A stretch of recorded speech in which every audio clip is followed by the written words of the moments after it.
19 of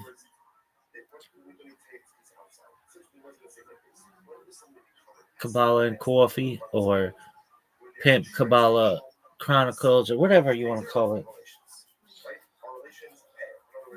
Some rabbits in the back. Yeah, Rabbi. How them marbles doing? I'd be like, calm down, woman. Shrinking, I think. Took the old Rambam approach and just increased my dietary fiber. Keep this bad boy a well-oiled machine. Peak condition. I'm a strength and conditioning dynasty, girls. Anyway, some rabbits would be like, yeah, what do you like? I'd be like, chicks. But she'd be like, yeah, aside from that, I'd be like, I like to live stream my life. She'd be like, yeah, duh. Okay, what else? I'd be like, I like Motown music, but soul music. She'd be like, duh. Be like, all right, I like stand-up comedy. She'd be like, duh. Be like, well, I mean, I didn't say it first. I like Judaism. She'd be like, it's boring as fuck. I'd be like, duh. And I don't know. I like athleticism because I'm sexy as fuck. All right. What are we learning today? No. We kind of got an open, um, open syllabus or discussion opportunities. Um, I'll tell a story first. So I did this thing, about 8 years ago or so, where I watched the top 50 Jewish movies of all time. And I'm going to tell you this, very few Jews have ever seen all these movies. Very few. I don't know a single rabbi who has. I don't know a single Rebbitzin who has. I think you really have to be a major cinema buff to get into these movies. And they had movies on it like The Pianist and The Chosen, which Chaim Potok's movie, it really is amazing to me. They have movies like Schindler's List, and they had a movie on it called, of course,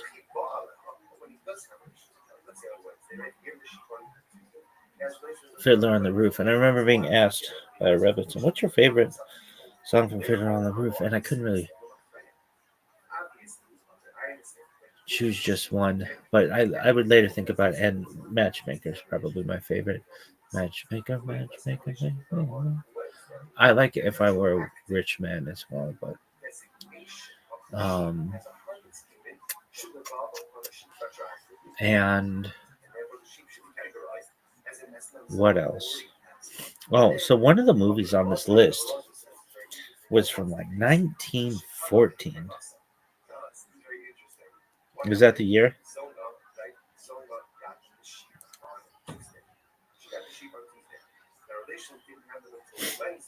Um, 1915. So it's a partially lost movie. I don't know if it was it's from 1915. Okay, so Der Golem, German Der Golem, shown in the U.S. as The Monster Fate, is a partially lost 1915 German silent horror film, written and directed by Paul Wegener and Heinrich Galeen. It is inspired by a Jewish folktale, the most prevalent version of the story involving 16th century Rabbi Judah Lo ben Bezalel, who created the golem to protect his people from anti-Semites.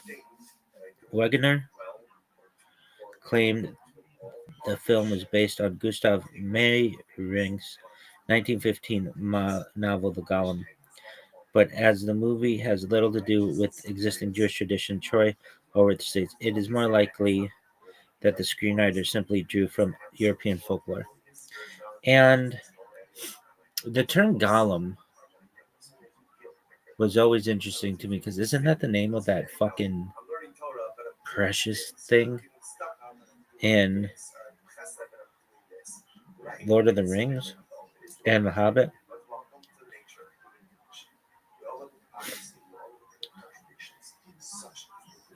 Yeah, originally known as Smeagol.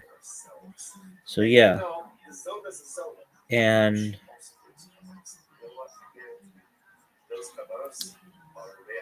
I had known the term generally to kind of just be like a robot.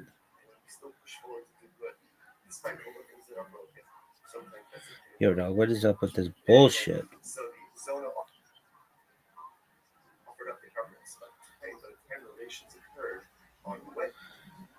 So we're gonna learn about Gollum today. Um,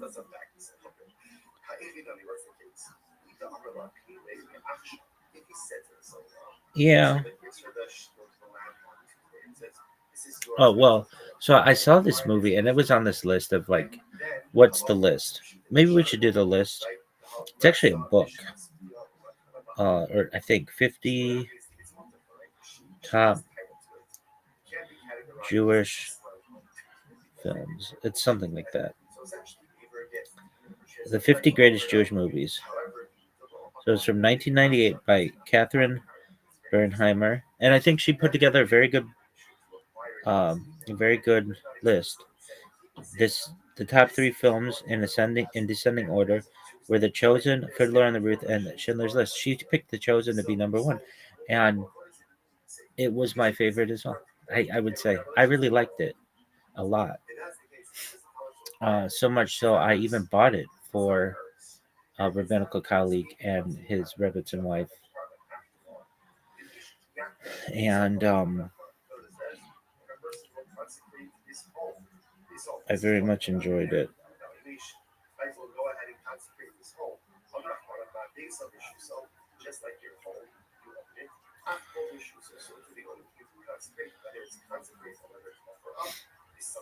Is that your story? No, so the golem was on it.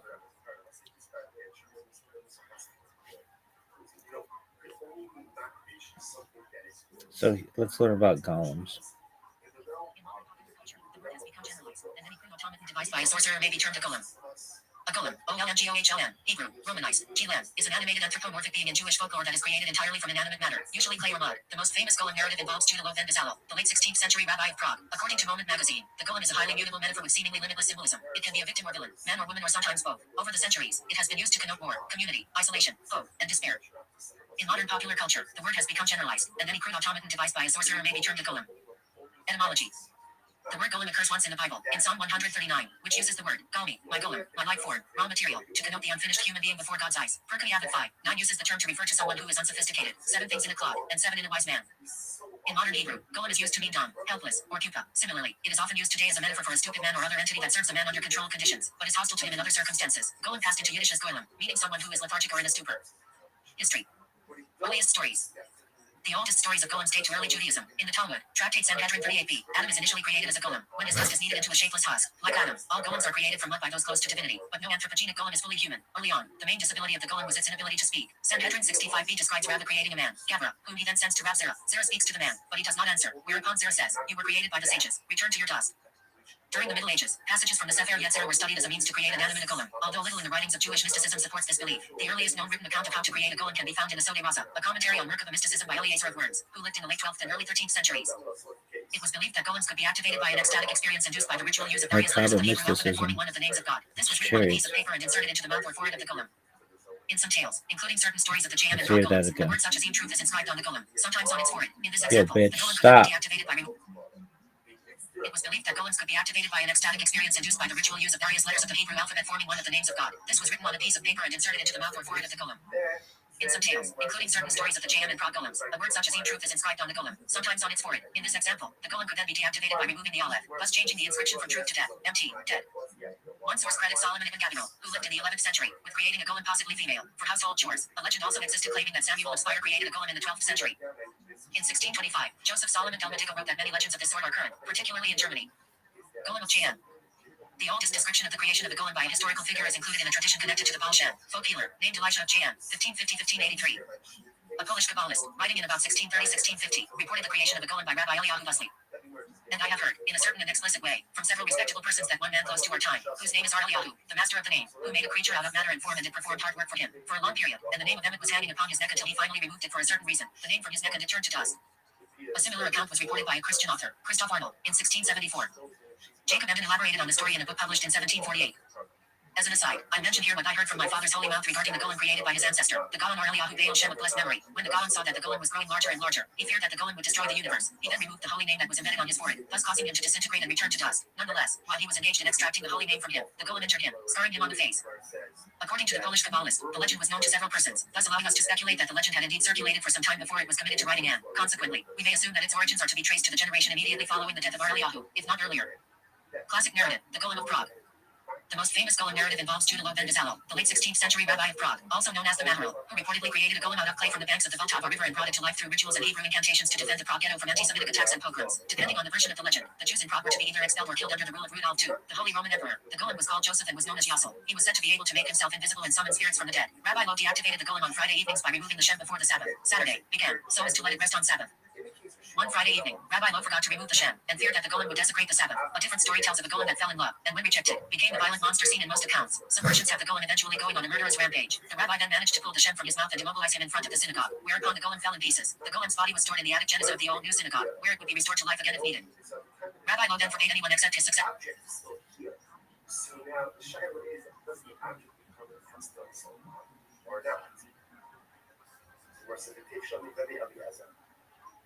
Successors from going into the attic. Rabbi Yechezkel Landau, a successor of Rabbi Lo, reportedly wanted to go up the steps to the attic when he was chief rabbi of Prague to verify the tradition. Rabbi Landau fasted and immersed himself in a mikveh, wrapped himself in phylacteries and a prayer shawl and started ascending the steps. At the top of the steps, he hesitated and then came immediately back down, trembling and frightened. He then reiterated Rabbi Lo's original warning.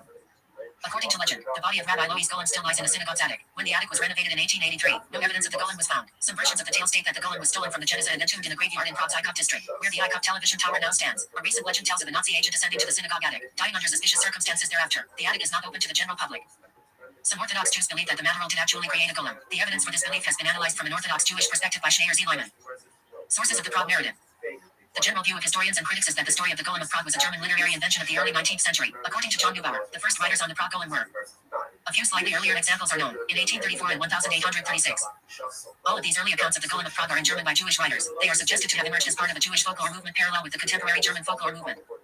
The origins of the story have been obscured by attempts to exaggerate its age and to pretend that it dates from the time of the Maharal. Rabbi Euler Rosenberg, 1859-1935, of Tar W, before moving to Canada where he became one of its most prominent rabbis, is said to have originated the idea that the narrative dates from the time of the Maharal. Rosenberg published Niflis Maharal, Wonders of Maharal, Pi Otter W, 1909, which purported to be an eyewitness account by the Maharal's son-in-law, who had helped to create the golem. Rabbi Meir Mazas commented that Rosenberg was a forger and stories of the Maharal creating a golem stemmed from Rosenberg's fabrication. Rosenberg claimed that the book was based upon a manuscript that he found in the main library in Metz. Wonders of Maharal is generally recognized in academic circles to be a literary hoax. Gershom Scholem observed that the manuscript contains not ancient legends, but modern fiction. Rosenberg's claim was further disseminated in J. M. Blocks, 1881-1973. The Golem, Legends of the Ghetto of Prague, English edition 1925. The Jewish Encyclopedia of 1906 cites the historical works Emach dated by David Gans, a disciple of the Maharal, published in 1592. In it, Gans writes of an audience between the Maharal and Rudolf II, our Lord the Emperor. Rudolf sent for and called upon our master Rabbi Lo ben Bezalel and received him with a welcome and merry expression, and spoke to him face to face, as one would to a friend. The nature and quality of their words are mysterious, sealed, and hidden. But it has been said of this passage, even when eulogized, whether in David Gans' Samach David or on his epitaph, not a word is said about the creation of a golem. No Hebrew word published in the 16th, 17th, and 18th centuries, even in Prague, is aware that the Maharal created a golem. Furthermore, the Maharal himself did not refer to the golem in his writings. Rabbi Yedidiati Weil, 1721-1805, a Prague resident, who described the creation of golems, including those created by Rabbi Zavik Tortar of Prague, died 1439, and Eliyahu Kel, did not mention the Maharal. Rabbi Meir Perel's biography of the Maharal published in 1718 does not mention a golem. Golem of Vilna. A similar tradition relates to the Vilna Gaon or the saintly genius from Vilnius, 1720-1797. Rabbi Chaim Voloshin, Lithuania 1749-1821 reported in an introduction to Sifra Tzimiuta that he once presented to his teacher, the Vilna Gaon, 10 different versions of a certain passage in the Sefer Yetzirah and asked the Gaon to determine the correct text. The Gaon immediately identified one version as the accurate rendition of the passage. The amazed student then commented to his teacher that, with such clarity, he should easily be able to create a live human. The Gaon affirmed Rabbi Chaim's assertion and said that he once began to create a person when he was a child, under the age of 13, but during the process, he received a sign from heaven ordering him to desist because of his youth. Theme of hubris.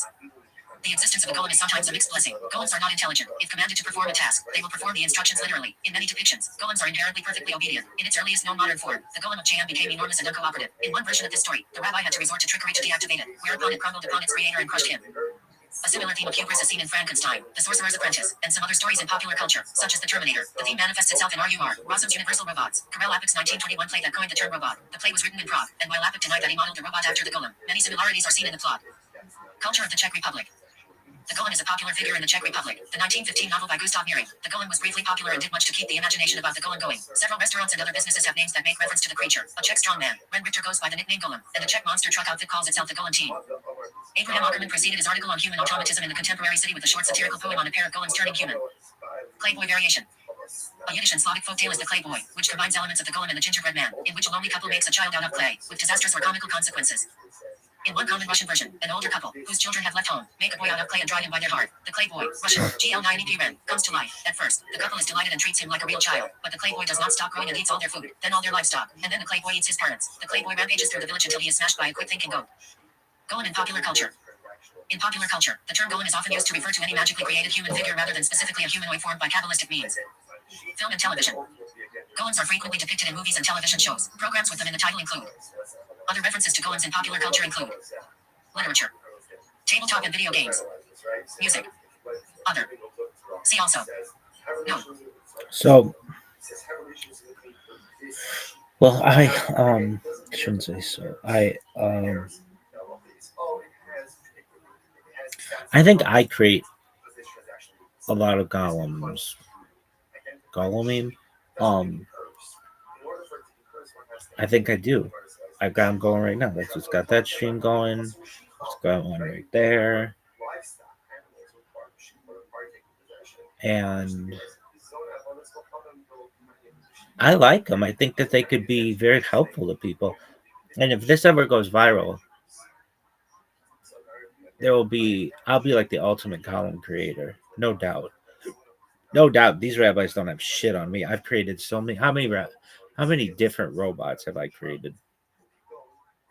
Different than mechanical robots, but still automated, could be considered robot-like. Have I ever created a robot? When I was a kid, I always wanted this robot, and I got one time. It was just like a little, maybe this big, and it had like wheels on the feet, and it would just go around, and you could press buttons on it, and it would. But the robot that I really had, the first robot I really recall, to which I had experience, was this Mickey Mouse. That it was like Teddy Rumpskin. But you put a tape in the back, and its mouth would move, and it would like basically come alive. And that was the first robot that I really recall. Like, this fucking thing is moving. This is really interesting. And then I'd see like animatronics. I guess it's stuff.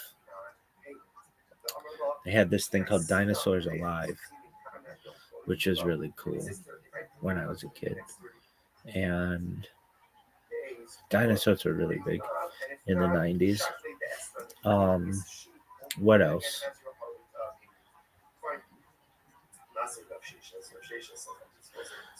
So how does that relate to Kabbalistic thought? Like, to get the golem to move around, you have to they make Kabbalistic phrases or something. I don't know. But I think, be seen as the ultimate golem creator, even more than somebody at Boston Dynamics or Tesla or any of these other places, because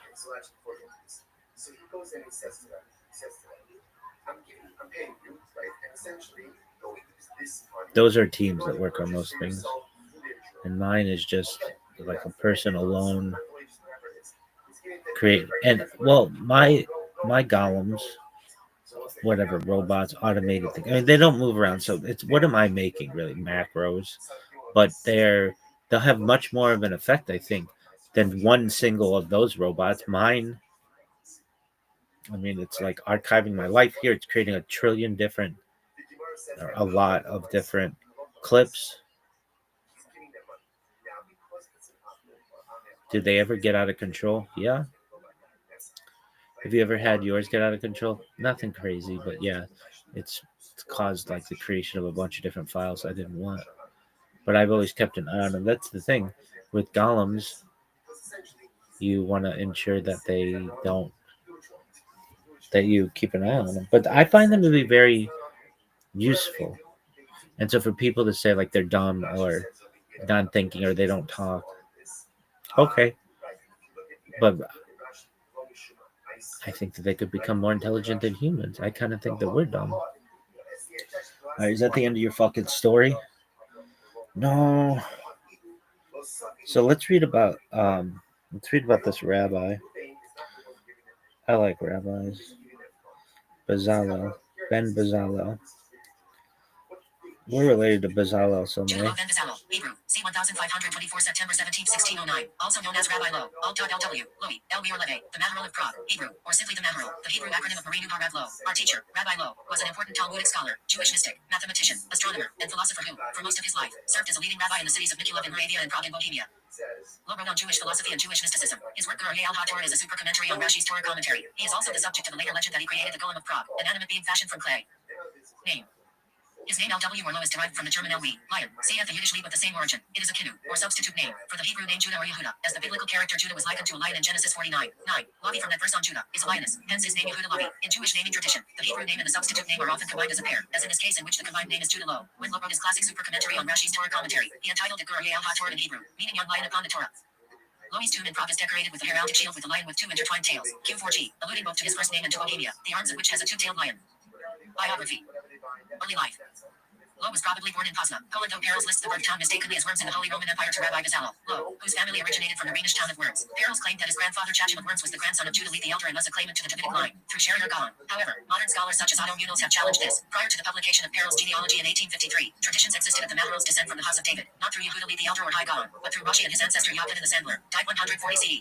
Loi's birth year is uncertain, with different sources listing 1512, 1520, and 1526. His uncle Yaakov ben Chachim was Riach Servitor, rabbi of the Empire, of the Holy Roman Empire, and his older brother Chaim of Friedberg was a famous rabbinical scholar and rabbi of Worms and Friedberg.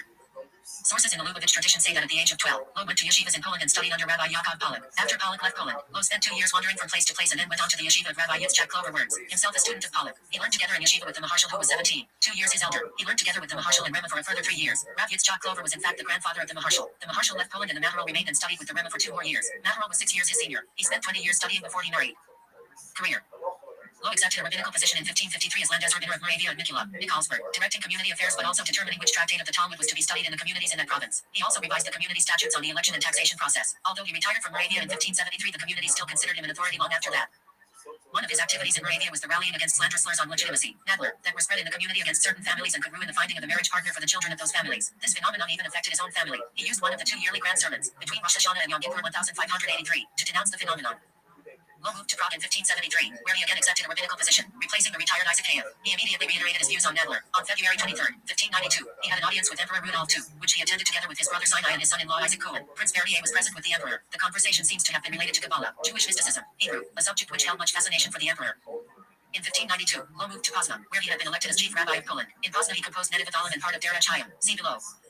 Personal life. Loi's family consisted of his wife, Pearl, 6 daughters, and a son, Bezalel, who became a rabbi in Kolan, but died early in 1600. His wife was the daughter of a wealthy merchant, which allowed him to devote himself to scholarship. His granddaughter was Eva Bachrach, was known for her scholarship and for the title of the book Havaj Yair, authored by her grandson, Yair Bachrach. His elder brother was Chaim ben Bezalel, who authored a legal work Vikuach Mayan Hayim which challenged the rulings of Krakow legalist, Moshe Isserles. Death. Towards the end of his life, Lo moved back to Prague, where he died in 1609. Lo is buried at the Old Jewish Cemetery, Prague in Josefov, where his grave and tombstone are intact. Methodology. Loi's numerous philosophical works have become cornerstones of Jewish thought, and he was the author of one of the most creative and original systems of thought developed by East European Jewry. He employed rationalist terminology and classical philosophical ideas in his writings, and supported scientific research on condition that it did not contradict divine revelation. Nevertheless, Loi's work was in many ways a reaction to the tradition of medieval rationalist Jewish thought, which prioritized a systematic analysis of philosophical concepts, and implicitly downgraded the more colorful and ad hoc imagery of earlier rabbinic commentary. One of Loi's constant objectives was to demonstrate how such earlier commentary was in fact full of insightful commentary on humanity, nature, holiness, and other topics. According to Lo, the multitude of disconnected opinions and perspectives in classical rabbinic literature do not form a haphazard jumble, but rather exemplify the diversity of meanings that can be extracted from a single idea or concept. Loi's writings use as sources the biblical verses and the recorded traditions of the rabbis, but through literary and conceptual analysis he develops these into a comprehensive philosophical system in which the following terminology recurs. Seder and Nivdal, order and transcendence. Any realm has a natural order and nature, but may also contain exemptions which are entirely unlike the realm in nature. Guf, nefesh, shachal, body, life force, intellect, different levels of a single overall reality. Guf, the material, is bounded in dimension and is acted upon. Nefesh is unbounded and both acts and is acted upon. Sechel is unbounded and tends only to be acted upon. Pale, nifal, active, acted upon, describing the relationship between different levels of reality. Yesudot, Ta'arvot, Tarkovot, bases, mixtures, combinations. When different elements of reality are combined, they may remain as separate bases or else form a relationship, a mixture, or else generate an entirely new entity. Combinations, pardon me. Ribui, Ahudut, multiplicity, unity. To resolve contradictions between. An example of this terminology is Loi's philosophical interpretation of the following midrash. The world was created for three things: Allah, Maser, and Bikurim. According to Lo, Bikurim represents Yesenim, as individual fruit are given. Maser represents Tarvin, as the fruit are gathered together and the fraction of them separated as a tithe. And Hala represents Tarkavim, as a new substance. Dough is created from the ingredients. To resolve contradictions between rabbinic literature and historical sources, Loi's approach emphasizes his preference for allegorization. He often interprets seemingly historical rabbinic narratives as conveying deeper, esoteric truths rather than literal historical events. For example, in the case of Titus and the Yedash, Lo argues that the Talmudic story is not a factual account but a moral lesson about divine retribution, while he critiques Azariah Derasi's rejectionist tendencies. Lo himself avoids outright rejection of rabbinic texts, instead reinterpreting them to align with spiritual or metaphysical truths. His approach thus reflects a commitment to preserving the integrity of rabbinic literature while addressing historical challenges creatively. Lo did not espouse Kabbalah or other Jewish mystical traditions, though he was familiar with them. Thought. Loi's worldview assumes that reality consists of a single cause, as well as diverse cause phenomena whose existence is constantly sustained by their cause. There is no room for randomness in reality, as that would indicate an absence of omnipotence or omniscience in a cause. For Lo, the uniform cause nature of reality also indicates the existence of moral order in the world. Science can describe the phenomena in the world, but it cannot create a preference for one over the other. Such moral preferences must come from the higher order of the Torah, which Lo calls the higher intellect. Lo emphasized the value of honesty and straightforwardness, among other things. This led him to criticize the pilpul methodology common in yeshivas of his time. He even suggested to avoid learning the commentaries of Tosafot until one has reached an advanced level of understanding. He suggested that if the commentaries of Rabbeinu Asher were printed in place of Tosafot, halacha-oriented study would be much more pervasive. Like Yehuda Halevi, he focused on the distinction between the physical and the spiritual, seeing the Jewish people as possessing an essentially spiritual nature which distinguishes it from all other phenomena in the world. Influence. Disciples. It is unknown how many Talmudic rabbinical scholars Lo taught in Moravia, but the main disciples from the Prague period include rabbis Yom Tov Lichtman and David Gans. The former promoted his teacher's program of regular Mishnah study by the masses, and composed his Tosafot Yom Tov, a Mishnah commentary incorporated into almost all published editions of the Mishnah over the past few hundred years. With this goal in mind, David Gans wrote Zemach David, a work of Jewish and general history, as well as writing on astronomy. Both Lo and Gans were in contact with Tycho Brahe, the famous astronomer. Commemoration. Kerem Materel, a moshav in northern Israel, was established by Czech Jewish immigrants and named in Loi's honor. In April 1997, Czech Republic and Israel jointly issued a set of stamps, one of which featured the tombstone of Lo. In May 2009, the Czech Post issued a stamp commemorating the 400th anniversary of Rabbi Loi's death. In June 2009, the Czech Mint issued a commemorative coin marking the same milestone. The statue of Judah Lo Ben Bezalel stands in Prague. In April 1997, Czech Republic and Israel jointly issued a set of stamps, one of which featured the tombstone of Lo. In May 2009, the Czech Post issued a stamp commemorating the 400th anniversary of Rabbi Loi's death. In June 2009, the Czech Mint issued a commemorative coin marking the same milestone. The statue of Judah Lo Ben Bezalel stands in Prague. Legend of the Golem. Lo is the subject of the legend about the creation of the golem, a creature made out of clay to defend the Jews of the Prague ghetto from anti-Semitic attacks, particularly the blood libel. He is said to have used mystical powers based on the esoteric knowledge of how God created Adam. The general view of historians and critics is that the legend is a German literary invention of the early 19th century, the earliest known source for Legend of the Golem. Lo is the subject of the legend about the creation of the golem, a creature made out of clay to defend the Jews of the Prague ghetto from anti-Semitic attacks, particularly the blood libel. He is said to have used mystical powers based on the esoteric knowledge of how God created Adam. The general view of historians and critics is that the legend is a German literary invention of the early 19th century. The earliest known source for the story thus far is the 1834 book Der Jade-Eichgilglas by Friedrich Korn. It has been repeated and adapted many times since. Works. He began publishing his books at a very late age. In 1578, at the age of 66, he published his first book, Gurarye, Young Lion, Prague 1578, a super commentary in 5 volumes for Rashi's commentary on the Torah, which goes well beyond that. And 4 years later he published his book Jeviruth Hashem, God's Might, Krakow 1582 anonymously. His works on the holidays bear titles that were inspired.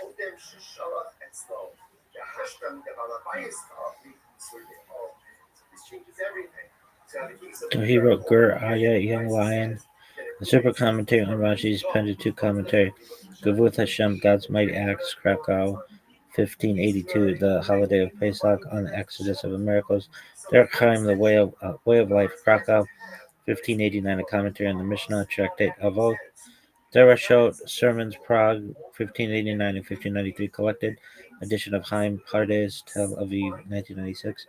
Nativoth Olam, Pathways of the World, Prague, 1595 to 1596, a work in ethics.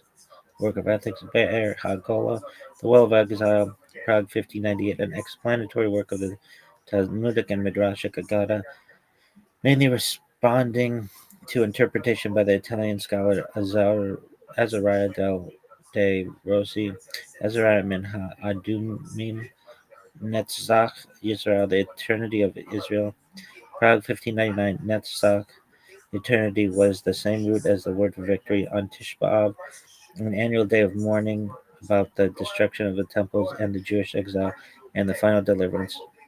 Tiferet Yisrael, the glory of Yisrael, Venice 1599, philosophical expedition on the Torah, intended for the holiday of Shavuot, or Chadash, a new light, Prague 1600 on Purim, Ner Mitzvah, candle of the commandment, Prague 1600 on Hanukkah, Chiddushei Agadot, novellae on the Agada, the narrative portions of the Talmud discovered in the 20th century, Divrei Nagina, words of reactors, a commentary on the Seder of Pesach, published by a descendant, Chiddushim al Hashash, a commentary on the Talmud, recently published for the first time from the manuscript of Machon Yerushalayim on Bava, Metzia, Shabbos, and Eruvin. Others may be forthcoming. Various other works, such as the responsa and works of the Jewish of Shabbat and holidays of Sukkot, Rosh Hashanah, and Yom Kippur, have not been preserved. Inspired by his works. References. His works on the holidays bear titles that were inspired by the biblical verse in I Chronicles 29 hours and 11 minutes. Yours, O Lord, are the greatness, and the might, and the glory, and the victory, and the majesty, for all that is in the heavens and on the earth. Yours is the kingdom, and who is exalted over everything is the leader. The book of greatness, Jehulah, on the Sabbath was not preserved, but the book of power, Jevirah, is Jevirah Hashem. The book of glory, Tiferet, is Tiferet Yisrael, and the book of eternity or victory, Netzach, is Netzach Yisrael. All right, now what? Okay, that was cool.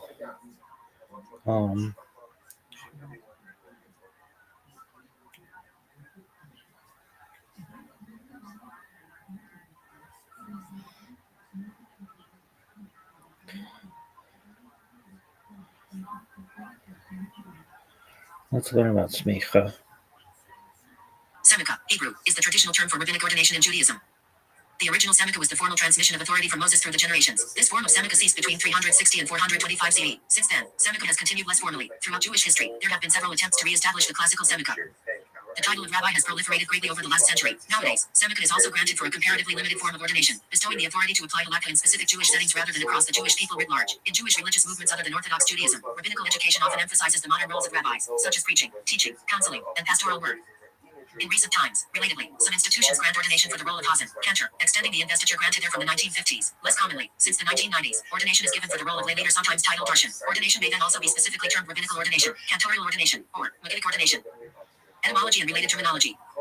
The word Semicha derives from a Hebrew root smk, that means to rely on, in the sense of lean on, or to be authorized. The literal meaning of Semicha is leaning. Semicha may refer to the conferring of the ordination, or as a noun, to the certification itself, where the plural is Semacha, or Semicha. One with ordination may then be referred to as a musnatch. A precedent biblical usage is Numbers 8:10, describing the preparation of the Levites for service. A rabbi is also sometimes referred to as a Mora Torah, one who teaches decisions, while the ordination itself is called Heter Torah, permission to make halakhic decisions, certifying that the holder has the facility to apply his.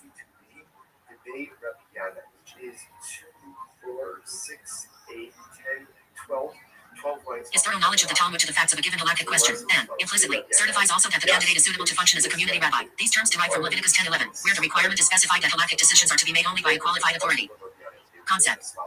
In concept, Semicha represents a bond dating back to the time of Moses and Joshua. It is held that God taught the Torah to Moses on Mount Sinai in 1312 BC, and that since that time, the knowledge of the Torah has been passed from generation to generation by the conferment of Semicha, rabbinic ordination, or the unbroken transmission of authority dating back to that time. This unbroken chain of Torah teaching is thus said to have continued for over 3,300 years and continues to this day. The ancient formula for Semicha was Yorah Yorah. Yadin may he decide? He may decide. May he judge? He may judge. Semicolon, and in the early days of rabbinical Judaism, any ordained teacher could ordain his students. Classical Semicha was granted by a court of 3 judges, and it later required the participation of at least one who had attained this status himself. According to Maimonides, the other two need not be Zimukim.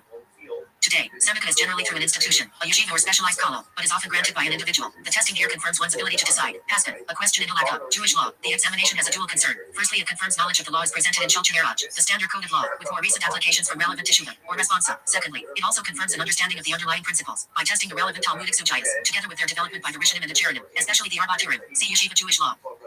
Varieties of ordination.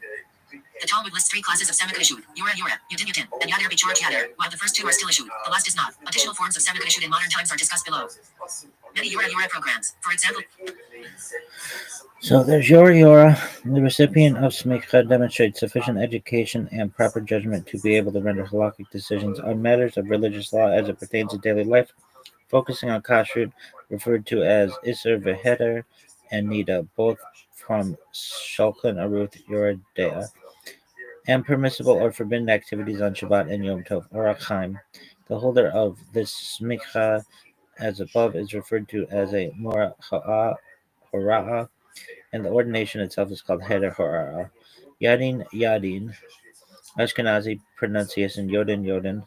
The recipient of smicha demonstrated sufficient education and proper judgment to be able to render halakhic decisions on matters of religious law as it pertains to money and property disputes. The basis here is Choshen Mishpat section and will usually include parts of even Heiser, such as the laws of Gittin, and Smicha is usually required for a rabbi to act as a dayan rabbinic judge. This smicha is usually required for a rabbi to act as a dayan rabbinic judge, and typically is granted only to those already holding Yora, even though the Talmud states that one can have been granted Yadin without Yora. And then there's Yatir, Berachot Yatir. The recipient of the smicha demonstrated sufficient education and proper judgment to determine the ritual status of firstborn animals and have developed a blemish. This degree requires extensive veterinary knowledge. See burnt offering Judaism order and preparation. So there's Yora, and Yadin, and Yatir Berachot Yatir. Traditionally, and on the other hand, many modern Tanaka. Many Yura programs, for example, the chief rabbinates and reads, include testing and Avalon, laws of mourning, Yura and or Jewish marital law, even Hazer section. Traditionally, and on the other hand, Yura cover kashrut only, and this is still often the case, although apparently limited. The basis here is that, as mentioned, Semika is in fact a confirmation of the ability and right of the holder to paskin in general, and that, as required, the rabbi can correctly apply his Talmudic and halakhic knowledge to other areas, and where necessary refer complex cases to a pasuk, a more qualified authority. See responsa in Judaism. Similar, the Semich focusing on the laws of Shabbat is sometimes granted. Often, it will require a separate specialized certification, as given their intricate and sensitive nature, an element of shimash, or apprenticeship, pertains particularly to these halakha. In fact, shimash more generally is implicitly required before one serves as a rabbi. It is not uncommon for a rabbi to hold several certificates, with each semika covering a specific area of halakha. Certification, with similar testing, is also required to qualify as a shacha, mahal, sofer, or menaker. These inhere a major practical element and thus require significant shimash.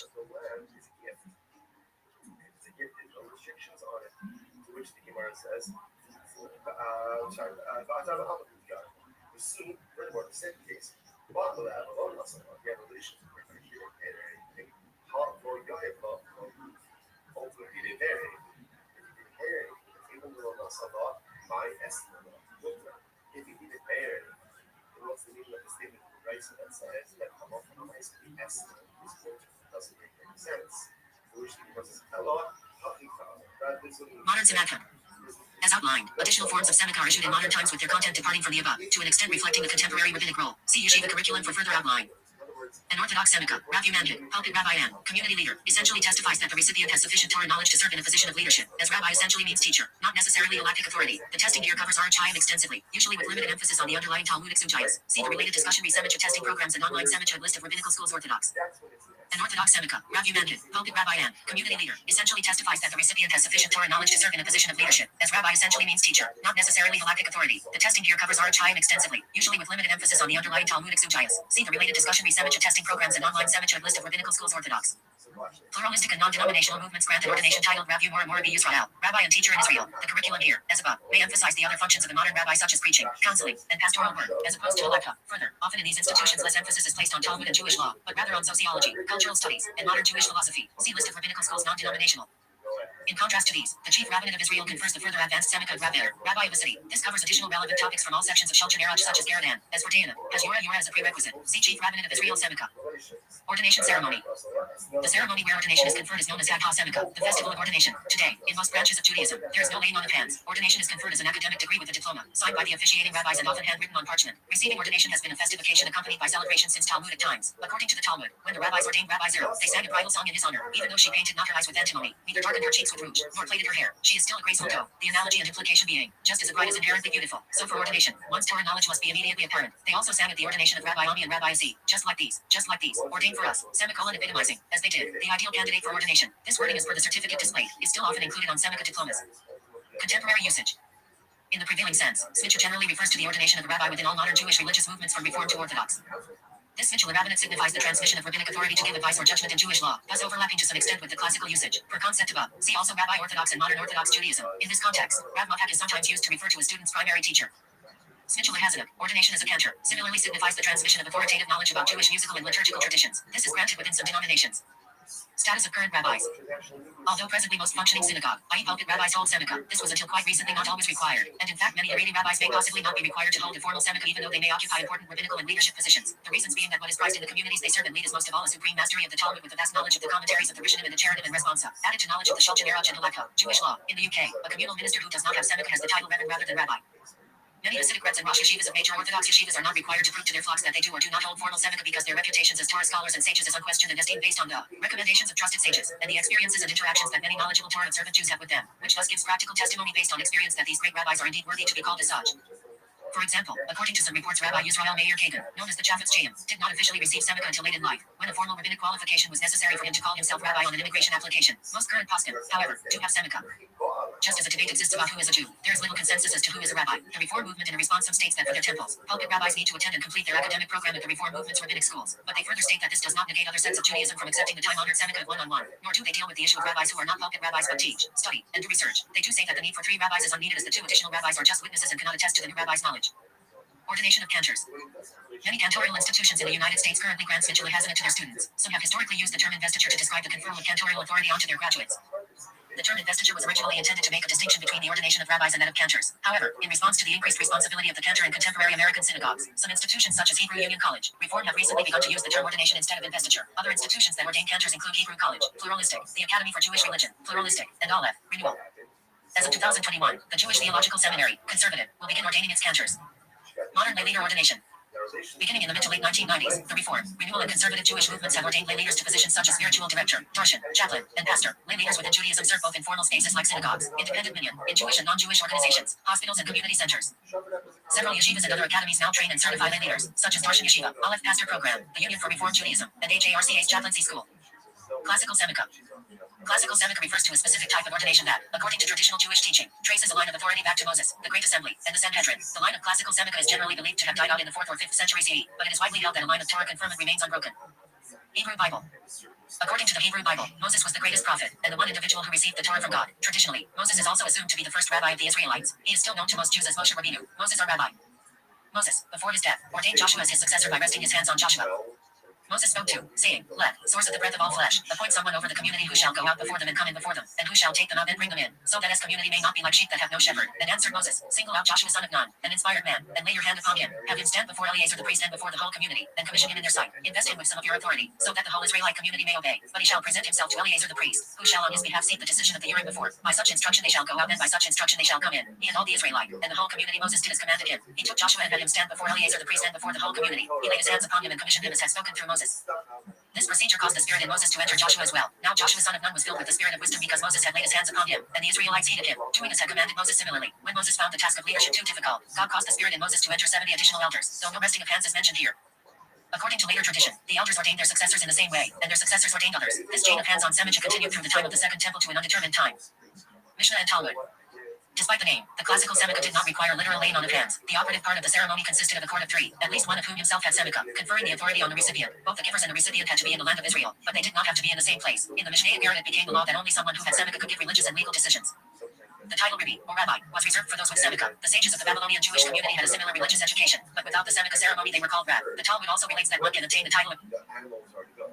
She already offered it up. So the guy says, okay, let's analyze this, let's unpack this. Okay. Ha'evidami, what's the case? If he said to the son-in-law, gives her the lamb on today, it says, this is yours as of today. Right? Require this of rabbi by those to whom he teaches or counsel. Then, the title Rabbi. The Shari law, right? After the failed Bar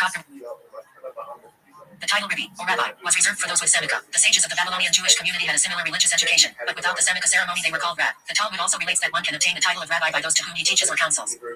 After the field broke up the revolt in 132-135 CE, the Romans put down the revolt, and the Emperor Hadrian tried to put a permanent end to the Sanhedrin. According to the Talmud, Hadrian decreed that anyone who gave or accepted Semica would be killed. Any city in which the ceremony took place would be razed, and all crops within a mile of the ceremony site would be destroyed. The line of succession was saved by Judah ben Bava, who took 5 students of the recently martyred Rabbi Akiva to a mountain pass far from any settlement or farm, and ordained all 5 students. When the Romans attacked them, Judah ben Bava blocked the pass with his body, allowing the others to escape, and became one of Judaism's 10 rabbinic martyrs himself by being speared 300 times. The 5 new rabbis, Rabbi Meir, Shimon, Judah bar Ilai, Jose ben Delapta, and Eliezer ben Shamu escaped and became the next generation of Torah leadership.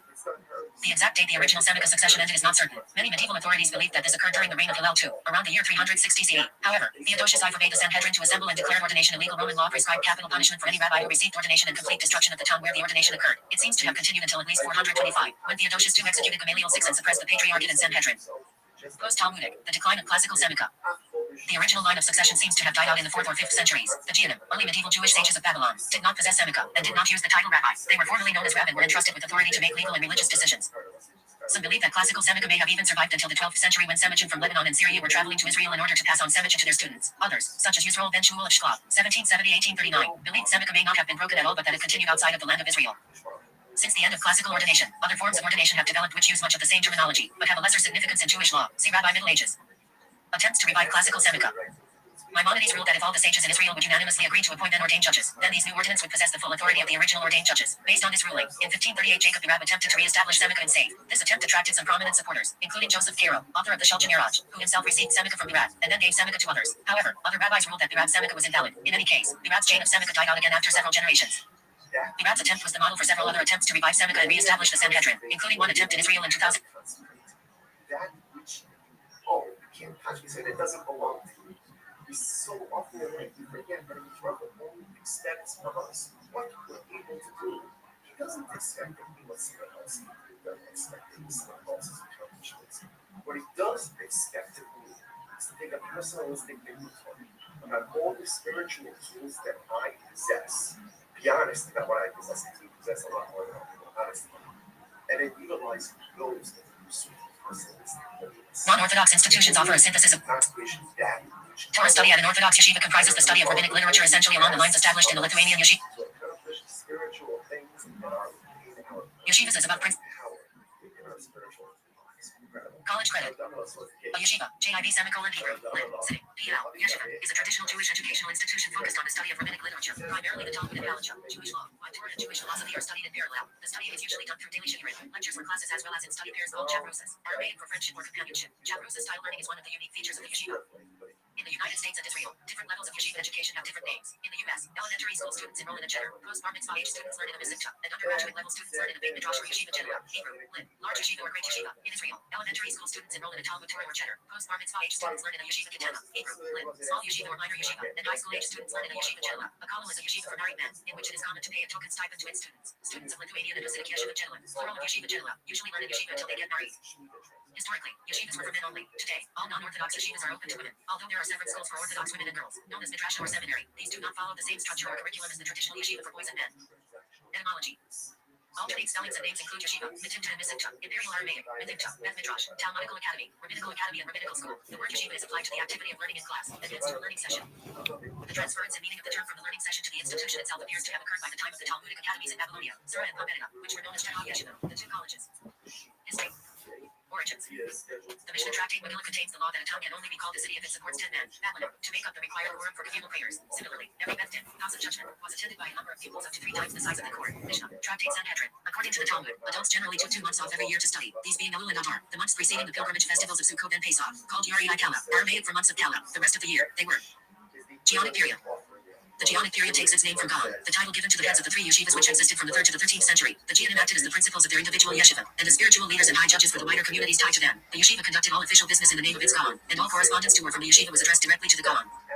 Throughout the Geonic period there were 3 yeshiva, each named for the cities in which they were located, Jerusalem, Sura, and Pamedida. The yeshiva of Jerusalem would later relocate to Cairo, and the yeshiva of Sura and Pamedida to Baghdad, but retained their original names. Each Jewish community would associate itself with one of the 3 yeshiva. Jews living around the Mediterranean typically followed the yeshiva in Jerusalem, while those living in the Arabian Peninsula and modern-day Iraq and Iran typically followed one of the 2 yeshiva in Baghdad. There was no requirement for this, and each community could choose to associate with any of the yeshiva. The yeshiva served as the highest educational institution for the rabbis of this period. In addition to this, the yeshiva wielded great power as the principal body for interpreting Jewish law. The community regarded the Gaon of the yeshiva as the highest judge on all matters of Jewish law. Each yeshiva ruled differently on matters of ritual and law. The other yeshivot accepted these divisions, and all three ranked as equally orthodox. The yeshiva also served as an administrative authority, in conjunction with local communities, by appointing members to serve as the head of local congregations. These heads of a congregation served as a link between the congregation and the larger yeshiva it was attached to. These leaders would also submit questions to the yeshiva to obtain final rulings on issues of dogma, ritual, or law. Each congregation was expected to follow only one yeshiva to prevent conflict with different rulings issued by different yeshiva. The yeshivot were financially supported by a number of means, including fixed voluntary, annual contributions. These contributions being collected and handled by local leaders appointed by the yeshiva. Private gifts and donations from individuals were also common, especially during holidays, consisting of money or goods. The yeshiva of Jerusalem was finally forced into exile in Cairo in 1127, and eventually dispersed entirely. Likewise, the yeshivot of Sura and Pombedita were dispersed following the Mongol invasions of the 13th century. After this, education in Jewish religious studies became the responsibility of individual synagogues. No organization ever came to replace the three great yeshivot of Jerusalem, Sura and Pombedita. To 19th century. After the Geonic period, Jews established more yeshiva academies in Europe and in Northern Africa, including the Karaman Yeshiva in Tunisia, Hebrew, that was established by Chashil ben Elchanan, Hebrew, in 974. Traditionally, every town rabbi had the right to maintain a number of full or part-time pupils in the town's Beth Midrash, study hall, which was usually adjacent to the synagogue. Their cost of living was covered by community taxation. After a number of years, the students who received semicha, rabbinical ordination, would either take up a vacant rabbinical position elsewhere or join the workforce. Lithuania. Organized Torah study was revolutionized by Chaim Voloshin, an influential 18th century Lithuanian leader of Judaism and disciple of the Vilna Gaon. In his view, the traditional arrangement did not cater to those looking for more intensive study. With the support of his teacher, Voloshin gathered interested students and started a yeshiva in the town of Voloshin, located in modern-day Belarus. The Voloshin yeshiva was closed some 60 years later in 1892 following the Russian government's demands for the introduction of certain secular studies. Thereafter, a number of yeshivot opened in other towns and cities, most notably Slobodka, Panaviz, Mir, Brisk, and Tels. Many prominent contemporary yeshivot in the United States and Israel are continuations of these institutions, and often bear the same name. In the 19th century, Israel Salinger initiated the Musar movement in non-Hasidic Lithuanian Jewry, which sought to encourage yeshiva students and the wider community to spend regular times devoted to the study of Jewish ethical works. Concerned by the new social and religious changes of the Haskalah, the Jewish Enlightenment, and other emerging political ideologies, such as Zionism, that often opposed traditional Judaism, the masters of Musar saw a need to augment Talmudic study with more personal works. These comprised earlier classic Jewish ethical texts, Musar literature, as well as a new literature for the movement. After early opposition, the Lithuanian yeshiva world saw the need for this new component in their curriculum, and set aside times for individual Musar study and Musar talks, Musar shvus, a mashgiach rachani. Spiritual mentor encouraged the personal development of each student. To some degree, this Lithuanian movement arose in response, and as an alternative to the separate mystical study of the Hasidic Judaism world. Hasidism began in the previous century within traditional Jewish life in Ukraine, and spread to Hungary, Poland, and Russia. As the 19th century brought upheavals and threats to traditional Judaism, the Musar teachers saw the benefit of the new spiritual focus in Hasidism, and developed their alternative ethical approach to spirituality. Some variety developed within Lithuanian yeshivas to methods of studying Talmud and Musar. For example, whether the emphasis would be placed on bikir, breadth, or ayayan, depth, pilpul, a type of in-depth analytical and casuistic argumentation popular from the 16th to 18th centuries that was traditionally reserved for investigative Talmudic study, was not always given a place. The new analytical approach of the Brisker method, developed by Chaim Soloveitchik, has become widely popular. Other approaches include those of Mir, Chavetz Chaim, and Tels. In Musar, different schools developed, such as Slobodka and Novhardok, though today, a decline in devoted spiritual self-development from its earlier intensity has to some extent leveled out the differences. Hasidic. With the success of the yeshiva institution in Lithuanian Jewry, the Hasidic world developed their own yeshivas in their areas of Eastern Europe. These comprise the traditional Jewish focus on Talmudic literature that is central to Rabbinic Judaism, augmented by study of Hasidic philosophy, Hasidism. Examples of these Hasidic yeshivas are the Chabad Lubavitch yeshiva system of Tanchei Temimim, founded by Sholem Dov Neerson in Russia in 1897, and the Chachmei Lublin yeshiva established in Poland in 1930 by Meir Shapiro, who is renowned in both Hasidic and Lithuanian Jewish circles for initiating the Daf Yomi daily cycle of Talmud study. For contemporary yeshivas, see, for example, under Satmar, Belz, Baba, Breslov, and Pupa. In many Hasidic yeshivas, study of Hasidic texts is a secondary activity, similar to the additional Musar curriculum in Lithuanian yeshivas. These paths see Hasidism as a means to the end of inspiring emotional devika, spiritual attachment to God, and mystical enthusiasm. In this context, the personal pilgrimage of a Hasid to his Rebbe is a central feature of spiritual life. In order to awaken spiritual fervor, often, such paths will reserve the Shabbat in the yeshiva for the sweeter teachings of the classic texts of Hasidism. In contrast, Chabad and Breslov, in their different ways, place daily study of their dynasty's Hasidic texts in central focus. See below. Illustrative of this is Sholem Dov Neerson's wish in establishing the Chabad yeshiva system, that the students should spend a part of the daily curriculum learning about Hasidic texts with pilpul. The idea to learn Hasidic mystical texts with similar logical profundity derives from the unique approach in the works of the Reds of Chabad, initiated by its founder Snur Zalman of Leili, to systematically investigate and articulate the Torah of the Baal Shem Tov in intellectual forms. Further illustrative of this is the differentiation in Chabad thought, such as the tract on ecstasy by Dov Muri, between general Hasidism's emphasis on emotional enthusiasm and the Chabad ideal of intellectually reserved ecstasy. In the Breslov movement, in contrast, the daily study of works from the imaginative, creative radicalism of Nachman of Breslov awakens the necessary soulfulness with which to approach other Jewish study and observance. Sephardi. Although the yeshiva as an institution is in some ways a continuation of the Talmudic academies in Babylonia, large-scale educational institutions of this kind were not characteristic of the North African and Middle Eastern Sephardi Jewish world in pre-modern times. Education typically took place in a more informal setting in the synagogue or in the entourage of a famous rabbi. In medieval Spain, and immediately following the expulsion in 1492, there were some schools which combined Jewish studies with sciences such as logic and astronomy, similar to the contemporary Islamic madrasas. In 19th century Jerusalem, a college was typically an endowment for supporting 10 adult scholars rather than an educational institution in the modern sense. Towards the end of the century, a school for orphans was founded, providing for some rabbinic studies. Early educational institutions on the European model were Midrash Bet Silka, founded in 1870s, Iraq, and Porat Yosef Yeshiva, founded in Jerusalem in 1914. Also notable is the Bet El Yeshiva, founded in 1737 in Jerusalem for advanced Kabbalistic studies. Later Sephardic yeshivot are usually on the model either of Porat Yosef or of the Ashkenazi institutions. The Sephardic world has traditionally placed the study of Kabbalah, esoteric Jewish mysticism, in a more mainstream position than in the European Ashkenazi world. This difference of emphasis arose as a result of the Sabbatean heresy in the 17th century that suppressed widespread study of Kabbalah in Europe in favor of rabbinic Talmudic study. In Eastern European Lithuanian life, Kabbalah was reserved for an intellectual elite, while the mystical revival of Hasidism articulated Kabbalistic theology through Hasidic thought. These factors did not affect the Sephardi Jewish world, which retained a wider connection to Kabbalah in its traditionally observant communities. With the establishment of Sephardi yeshivas in Israel after the immigration of the Arabic Jewish communities there, some Sephardi yeshivas incorporated study of more accessible Kabbalistic texts into their curriculum. The European prescriptions to restrict advanced Kabbalistic study to mature and elite students also influenced the choice of texts in such yeshivas. 19th century to present.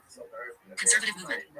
In 1854, the Jewish Theological Seminary of Breslau was founded. It was headed by Zacharias Frankel, and was viewed as the first educational institution associated with positive historical Judaism, the predecessor of conservative Judaism. In subsequent years, conservative Judaism established a number of other institutions of higher learning, such as the Jewish Theological Seminary of America in New York City, that emulate the style of traditional yeshivas in significant ways. Many do not officially refer to themselves as yeshivas. One exception is the conservative yeshiva in Jerusalem, and all are open to both women and men, who study in the same classrooms and follow the same curriculum. Students may study part-time, as in a kollel, or full-time, and they may study lishna, for the sake of studying itself, or towards earning rabbinic ordination. Non-denominational or mixed.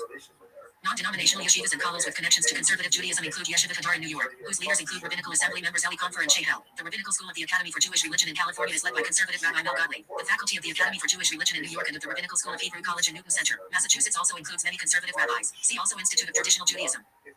More recently, several non-traditional and non-denominational, also called trans-denominational or post-denominational, seminaries have been established. These grant Semikim in a shorter time, and with a modified curriculum, generally focusing on leadership and pastoral roles. These are JSLI, RSI, PRS, and other regs of E. The Wokawist Mitzvah is aimed at community professionals with significant knowledge and experience, and provides a tailored program to each candidate. Reform and Reconstructionist seminaries. Hebrew Union College, HUC, affiliated with Reform Judaism, was founded in 1875 under the leadership of Isaac Mayer Wise in Cincinnati, Ohio. HUC later opened additional locations in New York, Los Angeles, and Jerusalem. It is a rabbinical seminary or college mostly geared for the training of rabbis and clergy specifically. Similarly, the Reconstructionist Rabbinical College of Reconstructionist Judaism, founded in Pennsylvania in 1968, functions to train its future clergy. Some Reform and Reconstructionist teachers also teach at the non-denominational seminaries mentioned above. In Europe, Reform Judaism trains rabbis at Leo Beck College in London, UK, and Abraham Geiger College in Potsdam, Germany. None of these institutions describes itself as a yeshiva. Contemporary Orthodox. World War II and the Holocaust brought the yeshiva of Eastern and Central Europe to an end. Although many scholars and rabbinic students who survived the war established yeshiva in Israel as well as a number of Western countries, the yeshiva of Nitra was the last surviving in occupied Europe. Many students and faculty of the Mir yeshiva were able to escape to Siberia, with the yeshiva ultimately continuing to operate in Shanghai. See yeshivas in World War II. From the mid-20th century, the greatest number of yeshiva, and the most important, were centered in Israel and in the U.S. They were also found in many other Western countries, prominent examples being Gateshead Yeshiva in England, one of the descendants of the Marduk, and the Yeshiva of Aix-les-Bains, France. The Chabad movement was particularly active in this direction, establishing yeshivot also in France, North Africa, Australia, and South Africa. This network of institutions is known as Tanchei Teminim. Many prominent contemporary yeshivot in the U.S. and Israel are continuations of European institutions, and often bear the same name. Israel. Yeshivot in Israel have operated since Talmudic times, as above. See Talmudic academies in Eretz Yisrael. More recent examples include the Great Academy of Paris, c. 1280, the Ari Ashkenazi Synagogue, since the mid-1500s, the Bet El Yeshiva, operating since 1737, and Etz Hayim Yeshiva, since 1841. Various yeshivot were established in Israel in the early 20th century. Shar Hashamayim in 1906, Chavis Torah Zems in 1911, Hebron Yeshiva in 1924, Spaz Zems in 1925, Lonsha in 1926. After and during World War II, numerous other Haredi and Hasidic yeshivot were re-established there by survivors. The Mir Yeshiva in Jerusalem, today the largest yeshiva in the world, was established in 1944 by Rabbi Eliezer Yehuda Finkel, who had traveled to Palestine to obtain visas for his students. Founded similarly by Rabbi Yosef Shlomo Kaddiman, and Nessus Chizkiyahu in 1949. The leading Sephardi yeshiva, Porat Yosef, was founded in 1914. Its predecessor, Yeshivat Alomot, was founded in 1904. From the 1940s and onward, especially following immigration of the Arabic Jewish communities, Sephardi leaders, such as Avadia Yosef and Ben Zion Meir Hayuziel, established various yeshiva to facilitate Torah education for Sephardi and Mizrahi Jews, an alternative to Lithuanian yeshiva. The Haredi community has grown with time. In 2018, 12% of Israel's population was Haredi, including Sephardic paradigm supporting numerous yeshiva correspondingly. Boys and girls here attend separate schools and proceed to higher Torah study in a yeshiva or seminary, respectively, starting anywhere between the ages of 13 and 18. See Chinach Atzmei and Bais Yaakov. A significant proportion of young men then remain in yeshiva until their marriage. Thereafter, many continue their Torah studies in a kollel. In 2018, there were 133,000 in full-time learning. Kollel studies usually focus on deep analysis of Talmud, and those tractates not usually covered in the standard undergraduate program. See Talmud study below. Some kollels similarly focus on halacha and tovel, others specifically on those topics required for semika, rabbinic ordination or dayanim. Qualification as a rabbinic judge. The certification in question is often conferred by the Rosh Yeshiva. Merkaz Herat, the foundational and leading religious Zionist yeshiva, was established in 1924 by Ashkenazi chief Rabbi Abraham Isaac Kook. Many in the religious Zionist community today attend the Hester Yeshiva, discussed below during their national service. These offer a kollel for rabbinical students. Students generally prepare for the Semika test of the chief rabbinate of Israel, until his recent passing, 2020, commonly for that of the Pasuk Zalman Nechemia Goldberg. Training as a dayan in this community is usually through Makan official, also founded by Rab Kook, or kollel Eretz Santa. Women in this community, as above, study in a midrasha. High school students study at Memlachti Dadi schools, often associated with Bnei Akiva. Bar-Ilan University allows students to combine yeshiva studies with university study. Jerusalem College of Technology similarly, which also offers a Haredi track. There are several colleges of education associated with Hester and the Midrasha. These often offer specializations in Tanakh and Matzah discussed below. See religious Zionism educational institutions. United States. The first Orthodox yeshiva in the U.S. was Etz Chaim of New York, 1886, modeled after Voloshin. It developed into the Rabbi Isaac Elchanan Theological Seminary, 1896, reads, and eventually Yeshiva University in 1945. It was established in the wake of the immigration of Central and Eastern European Jews, 1880s-1924. Misifa Tiferet Jerusalem, founded in 1907, was led by Rabbi Moshe Feinstein from the 1940s through 1986. Yeshiva Rabbi Chaim Berlin, S. 1904, was headed by Rabbi Yitzchak Hutner from 1943 to 1980. Many Hasidic dynasties have their main yeshiva in America, typically established in the 1940s. The Central Lubavitcher Yeshiva has over 1,000 students. The post-war establishment of Ashkenazi Yeshiva then Kolelin parallels that in Israel, as does the educational pattern in the American Haredi community. Although more obtained a secular education at the college level, Beth Midrash Gavoda in Lakewood, New Jersey with 3,000 students in the early 2000s was founded in 1943 by Aaron Kotler on the rigid Lithuanian model that demanded full-time studies. It now offers a Bachelor of Talmudic Law degree which allows students to go on to graduate school. The best known of the numerous Haredi yeshivas are, additional to Lakewood, Telz, Rabbinical Seminary of America, Ner Yisrael, Chaim Berlin, and Hebrew Theological College, Yeshivish, i.e. satellite. Communities often maintain a community column. Many Hasidic sects have their own yeshivas, such as Sanbar and Baba, while Chabad operates its Talmud tenement nationwide. The first Sephardic yeshiva in the Americas was Yeshiva Mikdash Knowledge, established in 1972 by Rabbi Chaim Ben Aliel. In 1988, the yeshiva opened a branch in Israel, Mikdash Knowledge Jerusalem, to serve English-speaking Sephardic students. There are over today 600 junior and high schools, typically a Mitzvah to Rabbi Yaakov, see Torah Umezra.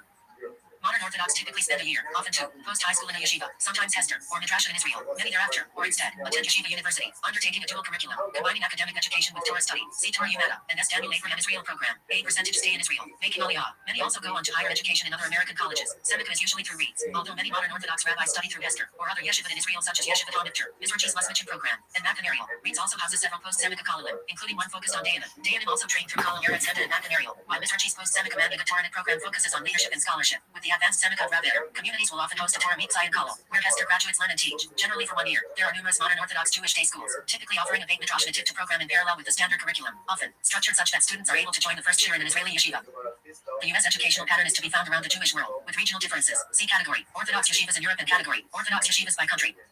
We're talking about where they are purchasing food from a shopkeeper who normally extends credit to it. Ultimately, because the shopkeeper normally extends credit to it, ultimately there is transaction. That's happening. Literally translated, literally the shopkeeper acquires his money immediately. Look at Ashi just Honey, they feel that it's actually very crossing that she actually left. And then some of us, the shopkeeper knows that it's immediately because he regularly extends credit. שכבר הכירו, שכמובן שיש נולדים, לא לכם דווקא חליפים. So we'll say, that's it, there is transaction needs.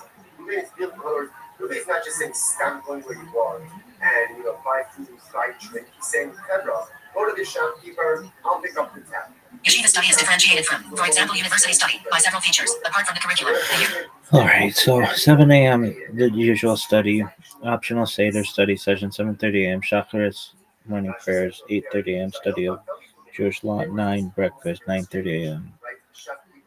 morning Talmud study first Seder, 12:30 p.m. Shiur lecture, advanced students sometimes dispense with this lecture, 1:30 p.m. lunch, 2:45 mincha, afternoon prayers, 3 o'clock p.m. Musar Seder, Jewish ethics, 3:30 p.m. Talmud study, second Seder, 7 p.m. dinner, 8 p.m. night Seder, review of lecture or study of choice, 9:25 p.m. Musar Seder, Jewish ethics, 9:45 p.m. Marav evening prayers, 10 p.m. optional evening Seder. Year is structured into Zanim. The day is structured into Seders. The learning itself is delivered through a shir, a discursive lecture with pre-specified sources, or Mary Mechamikama bibliography, lit, indication of the textual locations, study in general, and particularly the preparation for shir, takes place in Chavruta or parent study. This study is in a common venue called the Bet Midrash, Yiddish, Zalai Hall. The institution is headed by its Rosh Yeshiva, while other senior rabbis are referred to as Ram, Rosh Nisivta or Rosh Nativta. The Mashgiach assumes responsibility for students' spiritual development. Mashgiach, in Hasidic Yeshiva, a kollel is headed by its Rosh Kollel, even when it is part of a yeshiva. A Shul Yumishit, Hebrew, Lindran Salaskani answers, often simply Mishit, or alternately no saving obtain, is available to consult to students on difficult points in their day's Talmudic studies. The rabbi responsible for the Talmudic shir is known as a Maggid shir. Students are known as Talmidim. See Talmid. Rav Machak is sometimes used in reference to one's primary teacher. Correspondingly, Talmid Machak may refer to a primary or upstanding student. Academic year. Academic year. In most yeshiva, the year is divided into 3 periods: terms, called Zmanim, lit times, Singsman. Elosman starts from the beginning of the Hebrew month of Elul and extends until the end of Yom Kippur. The 6 weeks long semester is the shortest yet most intense session, as it comes before the high holidays of Rosh Hashanah and Yom Kippur. Wintersman starts after Sukkot and lasts until about 2 weeks before Passover, a duration of 5 months, 6 in a Jewish leap year. Summersman starts after Passover and lasts until Rosh Chodesh Av or Tisha B'Av, a duration of about 3 months. Chavruta style learning. Yeshiva students prepare for and review the shir, lecture, with their chavruta during a study session known as a seder. In contrast to conventional classroom learning, in which a teacher lectures to the student, chavruta-style learning requires the student to analyze and explain the material, point out the errors in their partner's reasoning, and question and sharpen each other's ideas, often arriving at entirely new insights of the meaning of the text. A chavruta is intended to help the student keep their mind focused on the learning, sharpen their reasoning powers, develop their thoughts into words, organize their thoughts into logical arguments, and understand another person's viewpoint. The shir-based system was innovated at the Tel Yeshiva, where there were 5 levels.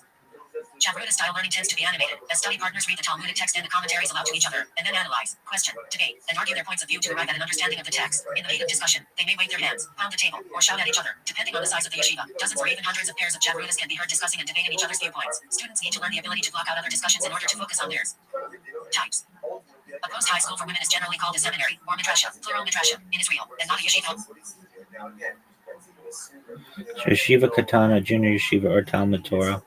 Many Haredi non-Hasidic and Hasidic Yeshiva Katana in Israel, and some primarily Hasidic in the diaspora, do not have a secular course for studies, with all students learning Judaic Torah studies full-time. Yeshiva High School, also called Metivta, or Mechina, or Yeshiva Katana, or in Israel Yeshiva Tikhonet, combines the intensive Jewish religious education with a secular high school education.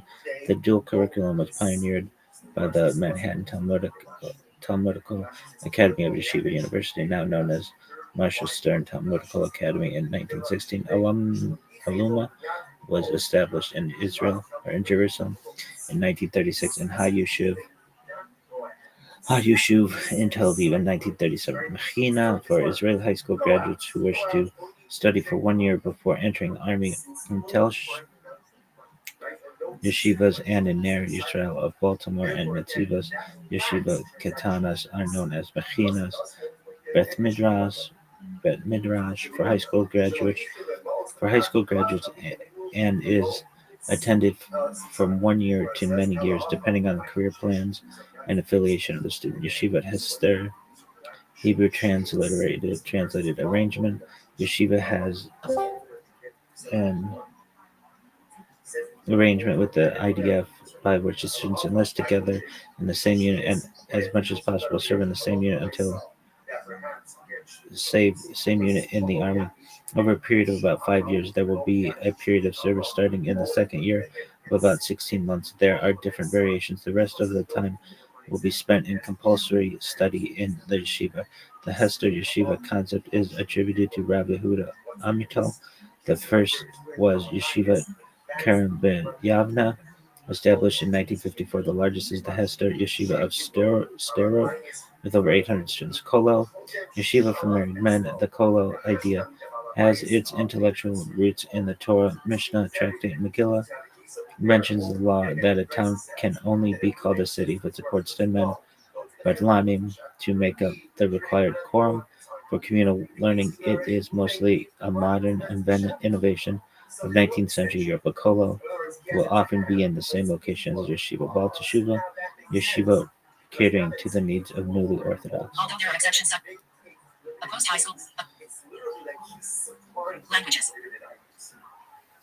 A post-high school for women is generally called a seminary, or midrasha, plural midrasha, in Israel, and not a yeshiva, although there are exceptions such as Prospect Park Yeshiva. The Haredi Bais Yaakov system was started in 1918 under the guidance of Sarah Schneider. These institutions provide girls with a Torah education, using a curriculum that skews more toward practical halakha, Jewish law, and the study of Tanakh, rather than Talmud. The curriculum in religious Zionist and modern Orthodox midrashot includes some study of Talmud, often Mishnah, sometimes Gemara. In further distinction, curricula generally entail chavruta-based study of the texts of Jewish philosophy, and likewise Tanakh is studied with commentaries. See midrasha curriculum for further discussion.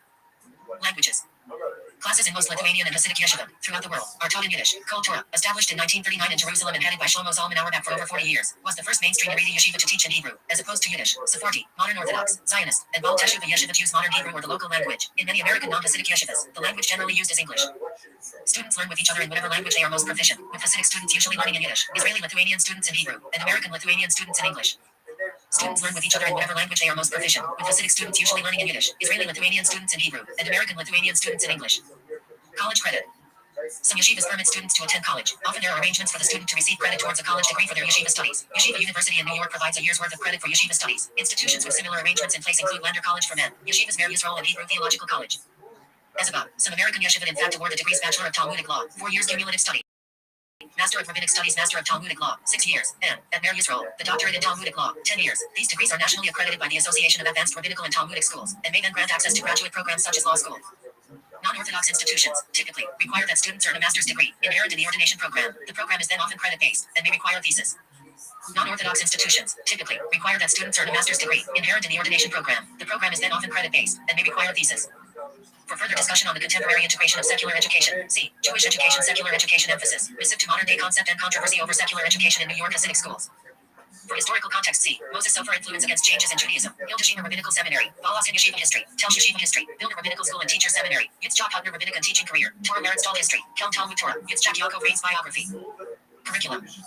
Torah study at an Orthodox yeshiva comprises the study of rabbinic literature essentially along the lines established in the Lithuanian yeshivas as above, principally the Talmud, along with the study of Halacha. Jewish law, Mussar and Hasidic philosophy are often studied also. In some institutions, classical Jewish philosophy or Kabbalah are formally studied, or the works of individual thinkers, such as Abraham Isaac Kook. See also Rabbi Contemporary Ordination.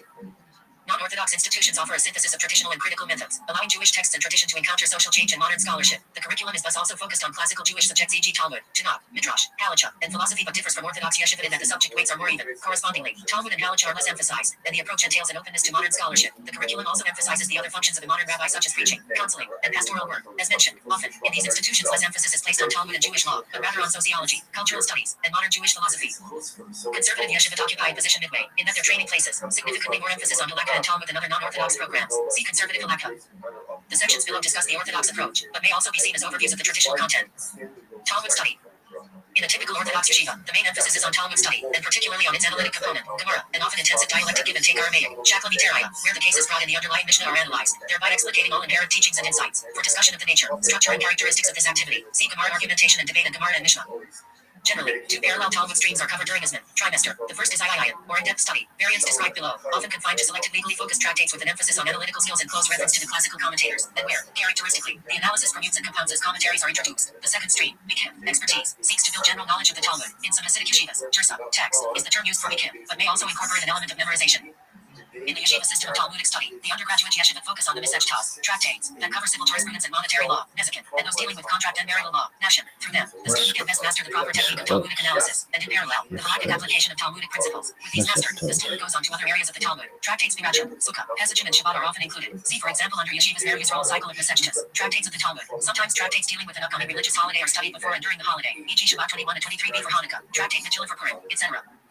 Works initially studied to clarify the Talmudic text are the commentary by Rashi and the related work Tosafot, a parallel analysis and running critique. The integration of Talmud, Rashi, and Tosafot is considered as foundational and prerequisite to further analysis. In fact, this combination is sometimes referred to by its own acronym, Jefa Gemara, Parash Rashi, Tosafot. The super commentaries by Maharshal, Maharam, and Maharshal address the three components together, being at a further remove from the underlying Talmudic debate. These with their interplay constitute a higher order of analysis. At more advanced levels, additional Mifarshim commentators are similarly studied, other Rishonim, from the 11th to 14th centuries, as well as Acharanim, from later generations. There are two main schools of Rishonim, from France and from Spain, who will hold different interpretations and understandings of the Talmud. See also Hatchley and Provence. The Acharanim collate and clarify these opinions, and constitute, then, a further layer of analysis. Widely referenced here are the Miri, Rambam, Rashba, Ripa, Ran, and Rim, as well as the parallel Shittim and Cubism compilation. At these levels, students link the Talmudic discussion to codified law, particularly the Torah, i.e. Maimonides, Arbaturim, and Shulchan Aruch by studying. Also, the Halakha-focused commentaries of Asher ben Gidiel, Isaac Alfasi, and Mordecai ben Hillel, respectively referred to as Rosh, Rib, and the Mordecai. Here, too, any differences give rise to further analysis, especially where these have implications we practice and the underlying Talmudic opinions, and the other commentaries, are in turn revisited. As the level of the share progresses, so the student must integrate more of these commentaries into their analysis of the Sujaya, loosely, Talmudic unit of analysis, simultaneously understanding the specific Shidduch, i.e. novel contribution, as well as any implication be practical Halakha. This IIN will generally take one of the following forms, each the Derech limit or way of learning at the yeshiva. See the Hebrew article approaches to learning Talmud. The Rosh Yeshiva. At higher levels, the many Lithuanian influenced yeshiva, the highly analytical Brisker method is employed as mentioned. The method, only referred to simply as Lomdos, seeks to identify the principles underlying each commentator's approach, abstracting beyond the context of the specific sugya by placing each within a category structure. The best known of these binaries being Hefza, Gavra, object, person. Elsewhere, generally, the approach is more traditional. Students work through each sugya in light of the various Rishonim, successfully specifying and understanding, if possible, reconciling differences, legal and conceptual, between these, such that con- every particular contributes to the classification of the others. Through this, the study builds and deepens the concepts and principles arising from the tractate, sometimes emphasizing the build out of the halacha. Throughout throughout an important simultaneous requirement is that the simple interpretation of the underlying sugyas must maintain. Many yeshiva proceed aliba de hilchasa, de hilchata, literally according to the law, where learning focuses more on halakhic rules and developed from the sugya, delineating how the opinions of Rishonim and Akronim relate to practice. There are two sub approaches. The first, often the approach taken at Sephardic yeshivot, analyzes the sugya and source of the halakha, understanding how it inheres in each Rishon and undertaken even for topics with limited application. Prototypical are Er Nedachat and Ben Sower Umor. The second, often applied when the sugya is studied by smicha students. See below, focuses on the implication regarding practical halacha, the nafka mina of each commentary, somewhat limiting the consequent theoretical and abstract destruction. Some yeshivot, such as Berkat Moshe, particularly emphasize the Rambam, analyzing the sugya in light of the Mishnah Torah and its numerous commentaries. Brisker yeshivot invariably reference Rambam. Also, the Mishnah Torah covers all of halacha and thus provides a consistent reference for the treatment of other Rishonim. See Chidushay Rabbeinu Chai. Yeshiva gives the most senior share. It is here that the student consolidates the yeshiva's approach to Ayayin, i.e. its derech halav. See Rosh Yeshiva role. At many yeshiva, students are thus expected to learn in this shir for at least 2 years before proceeding to Kollel or Seneca study, and with the Rosh Yeshiva sanction, the Rosh Yeshiva also delivers the weekly shir klali, comprehensive lecture, which sums up the week's learning, and revisits a selected topic or concept in further detail. This is attended by all levels, and will often have its own Mary Mekavim. Typically, boys begin their study of Talmud in late elementary school, initially studying Mishnah, the component of Talmud where, as outlined above, the underlying cases are presented. At this stage, they have completed their survey of Chumash, with these cases expanding on the legal precepts there. See below. In early middle school, Gemara, the analytic component, is introduced. By high school, some are able to work with Tosafot. Some systems more closely follow Pirkei Avot chapter 521 as a guideline, where Mishnah study begins at age 10, and Gemara at 15. See Silberman method for further discussion. Jewish law. Generally, a period is devoted to the study of practical halakha, halakha limasa, emphasizing application as opposed to derivation. The text most commonly studied in Ashkenazi yeshiva is the Mishnah Gemara, a commentary on the Arch Chaim section of Shulchan Aruch originally published between 1884 and 1907. In Sephardic yeshiva, the Shulchan Aruch itself is more commonly studied, along with the Bet Yosef commentary. The Yogat Yosef and Kaf Hajim are also often studied similar to Mishnah Gemara with Ben Ishai as a standard reference. In Chabad yeshiva, emphasis is placed upon study of Shulchan Aruch Harad. In their first year, students are encouraged to work through the Kitzur Shulchan Aruch, so as to survey all areas of applicable halacha, preparatory to further study, and to consolidate their prior high school knowledge. This is also often the practice outside of Chabad. More advanced students, additionally and similarly, review the Mishneh Torah through its daily study cycle. This is often outside of any Seder, here including halacha relating to, for example, the temple. Students in Seneca, rabbinic ordination programs, and often those in Kollel, devote the largest portion of their schedule to halakha. The focus is on in-depth, source-based study of those areas where community rabbis will typically be asked shaylas, i.e. halakhic questions. The testing invariably covers kashrut, referred to as Isergi header, usually Shabbat, often nida, sometimes Avalon, mourning and or marriage. This study, typically of 2 to 4 years duration, encompasses a detailed analysis of the halakha in the Arba Turim and Bet Yosef section Yoradi through its final presentation in the Shulchan Aruch, with its major commentaries, especially Shak and Taz, complemented by a survey of Kishil and Teshuvah, responsa, recent and historical. The analysis, in turn, is built on a detailed knowledge of all relevant Talmudic sugiyas, which are studied accordingly within the schedule, emphasizing the legal commentaries mentioned. Students preparing for Teyana similarly focus on the halakha as it pertains to monetary and property disputes. The basis here is the Chashim is that section of Shulchan Aruch, and often parts of Even Gezer, with the Gemara from Seder Nezikin. This study may span up to a decade. Given the connection of halakha to Talmud, students in an Orthodox Seneca program will have a thorough background in Talmud, typically having spent at least 4 preceding years in yeshiva. Kollel students likewise. See Rabbi Orthodox and Modern Orthodox Judaism during the morning Seder. Seneca students thus continue their Talmud studies, learning the same message as the rest of the yeshiva, often independently, but in many yeshiva, participating in the Rosh Yeshiva Shir. Rabbis, then, will have been direct students of the Rosh Yeshiva for their final 4 or more years of study. Ethics, mysticism, and philosophy. Yerida Yeshiva, with the exception of Brisker Yeshiva, typically devote a Seder to Musar, ethics and character development. The preeminent text studied is the Mesilat Yesharim, Path of the Just, of Moshe Chaim Luzzatto. Other works of Musar literature studied include Orthodox paths of the righteous. The authorship and time of willing is uncertain, but it quotes Maimonides. It was written sometime after his works were disseminated. Chovot ha Levavo, Duties of the Hearts, by Bahya ibn Pakuda. Ma'alot ha-midot, Benefit of Good Character Traits, by Jehiel Anav. Mishnah, Rabbi Aharon. Musar lectures on many topics by Aharon Kotler. Miktav mi Eliyahu, the works of Eliyahu, Eliezer Dressler. Tomer Deborah by Moses Cordovero, Sichos Musar by Chaim Leib Shmulevitz, Pele Yoetz by Eliezer Papo, Kal HaYashar by Zvi Hirsch Kaldenova. Include. As above, these sessions focus the student on self-understanding and introspection, internalizing the spiritual aims of Judaism, and developing the character traits, or midas, appropriately. Topics in applied Jewish ethics, such as the laws of speech, are often studied separately. Hasidic yeshivot study the mystical, spiritual works of Hasidic philosophy, Chassidus. These draw on the earlier esoteric theology of Kabbalah, but articulates it in terms of inner psychological awareness and personal analogies. This study thus makes Jewish mysticism accessible and tangible, so that it inspires emotional dvikas, cleaving to God, and embeds a deep spiritual element in daily Jewish life. It thereby serves a similar purpose to Musar, but through different means and with different contributions to intellectual and emotional life. Chabad Yeshiva, for example, study the Tanya, the Likkutei Torah, and the voluminous works of the Rebbe of Chabad for an hour and a half each morning, before prayers, and an hour and a half in the evening. As mentioned, Sephardi Yeshivot often incorporate study of selected Kabbalistic texts into their curriculum standard texts, as well as works by Yosef Hayim, Yehuda Veitaya, and Yaakov Hayim Sofer. Kabbalistic sources are brought in halachic works such as Kaf Hachem and Ben Ish Hayin are then studied indirectly also. See Sephardic law and customs Lurianic Kabbalah.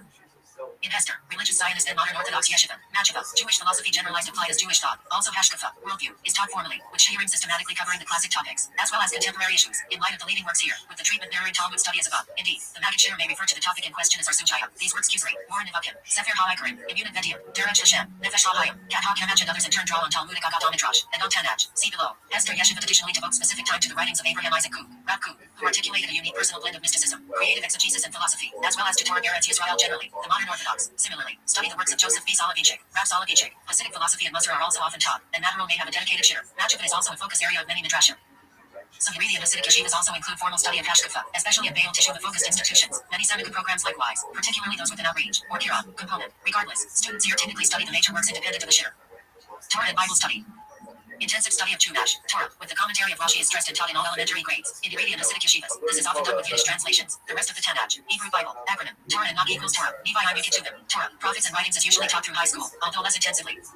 In Yeshiva, thereafter, Chumash, and especially Nog, are studied less directly. Yeshiva students typically follow the practice of Shnei Mikra and Targum, independently reviewing the upcoming parashah, weekly Torah portion, twice in the original Hebrew and once in Targum Onkelos, an Aramaic translation, together with Rashi's commentary. Students often also study Rambam's commentary, functioning in relation to Rashi here, somewhat as Tosafot above, less frequently. Other commentaries from the Mikrayot General Edition are reviewed. Students may similarly study Nog independently, often using the Mitzudas commentary. Usually, Tanach is not taught per se, with exceptions being the 5 Megillot and Tehillim. The Rosh Yeshiva delivers a weekly shiur on the parashah, exploring a particular question or theme, with related ethical or hashkafic teaching. This is often open to the public.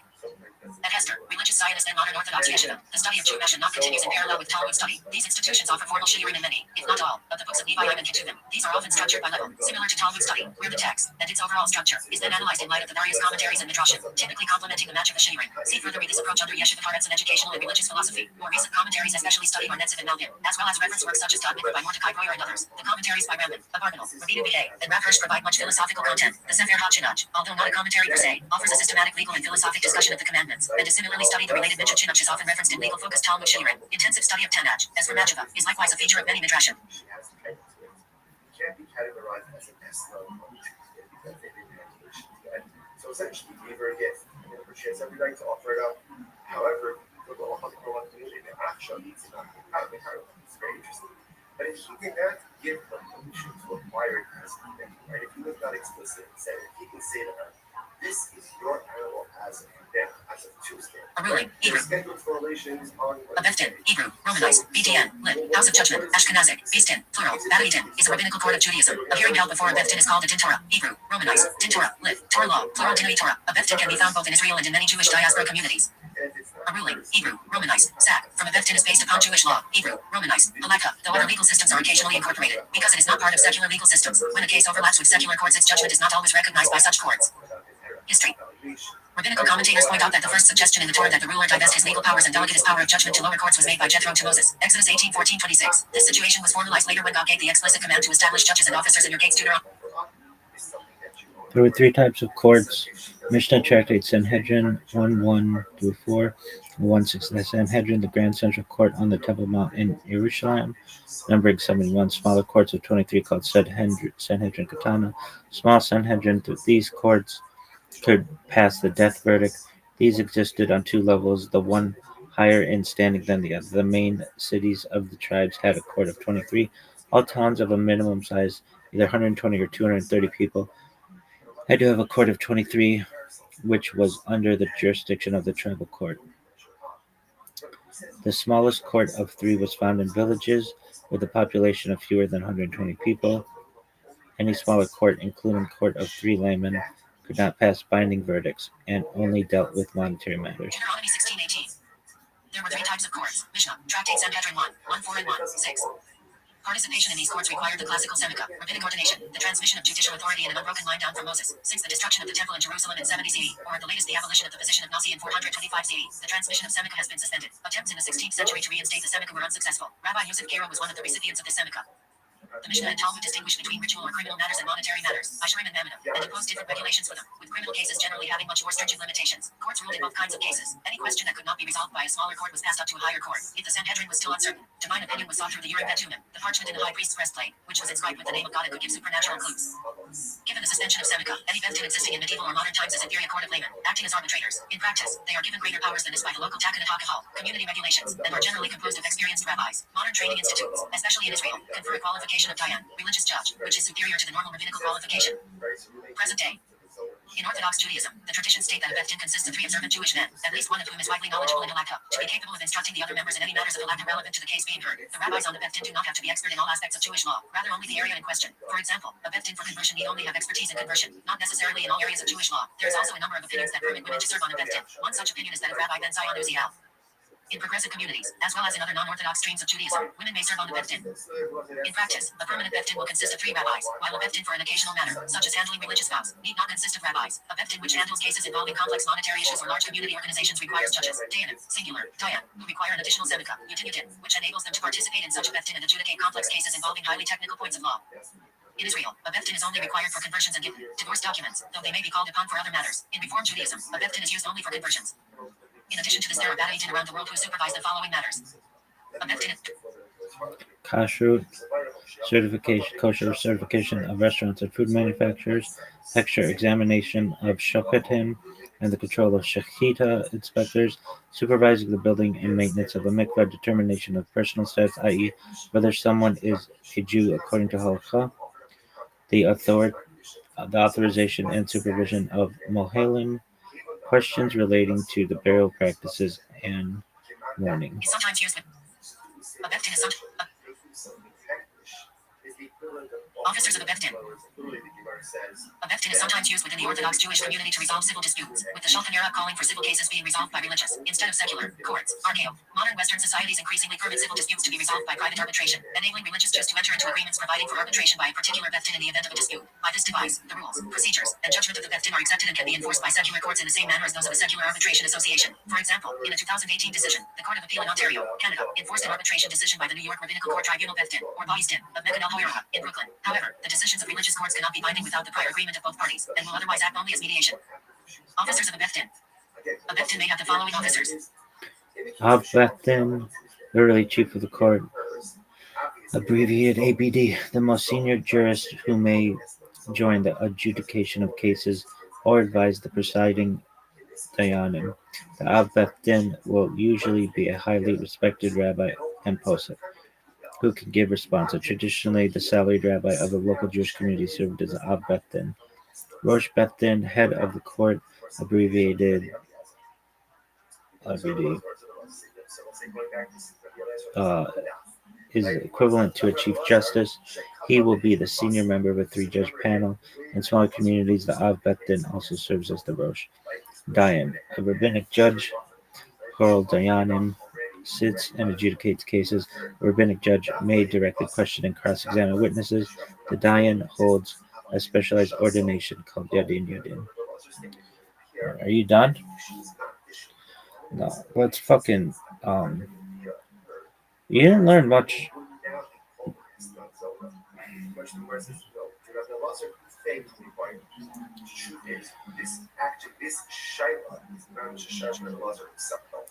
Kabbalah today. Okay, let's look at the Kabbalah Center. Kabbalah Center International is a non-profit organization located in Los Angeles, California, that provides courses on the Zohar and Kabbalistic teachings online as well as through its regional and city-based centers and study groups worldwide. The Kabbalah Center's presentation of Kabbalah was developed by its director, Philip Berg, along with his wife, Karen Berg. History.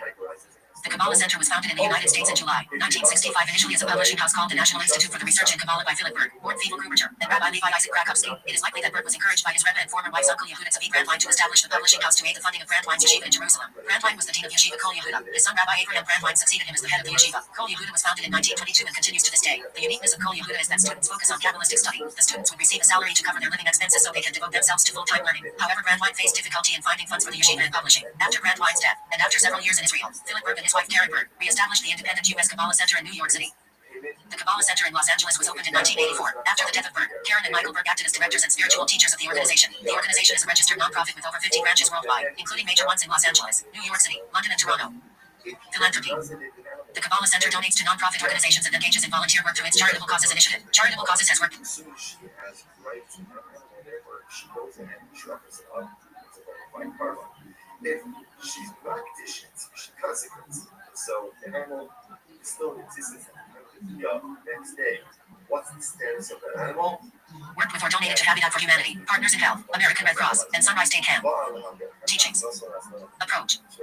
The Kabbalah Center's approach to teaching is to start students with teachings of Kabbalah that do not require knowledge of Hebrew and Jewish texts. Relation to religion.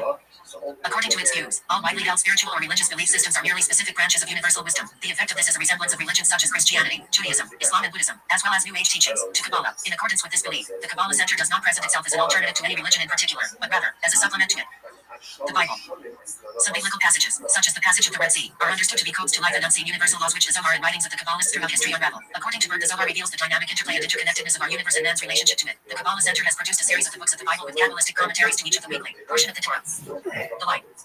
One should primarily be concerned with their relationship with the essence of God, rather than God itself, as it is beyond comprehension. The essence of God is referred to in its teachings as light.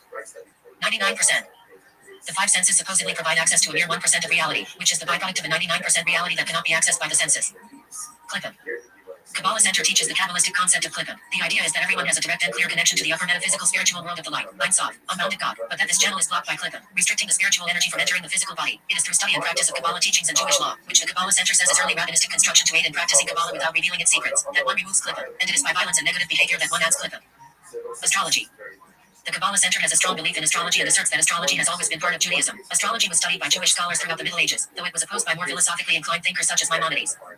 There is a strong belief in the Kabbalah tradition that cosmic forces affect everything, and knowing how to understand them can prove to be valuable to the aspiring Kabbalist. Berg, the founder of the Kabbalah Center, wrote numerous books on astrology during his career. Sex. In a book written by Yehuda Berg, a former teacher at the center, he recommended that men not masturbate as semen generated without loving. Shared intention does not serve its purpose. He also wrote that a man should not orgasm before the woman, as it injects selfishness into the act of lovemaking. Other thoughts on sex include that a man should not orgasm with the woman positioned above him, as she is then drawing energies into herself from below, instead of above. The most light is derived from sex that occurs just after midnight on Saturday morning. Celebrity followers. Madonna studies regularly with the personal Kabbalah Center rabbi.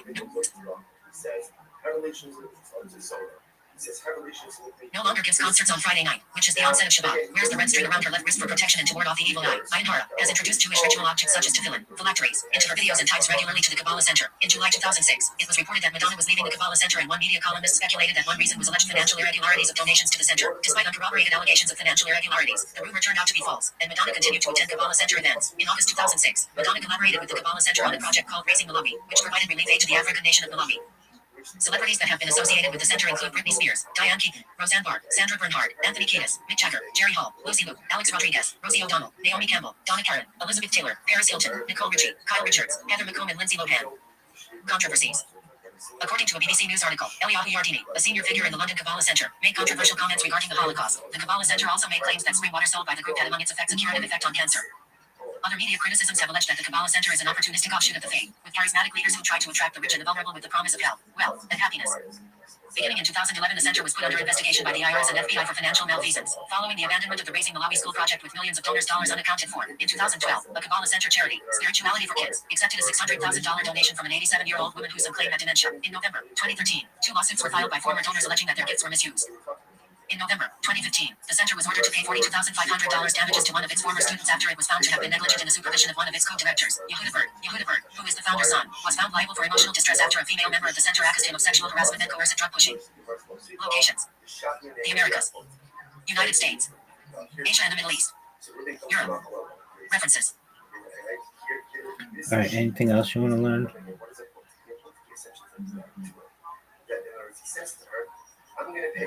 I'm gonna pay you for the relations.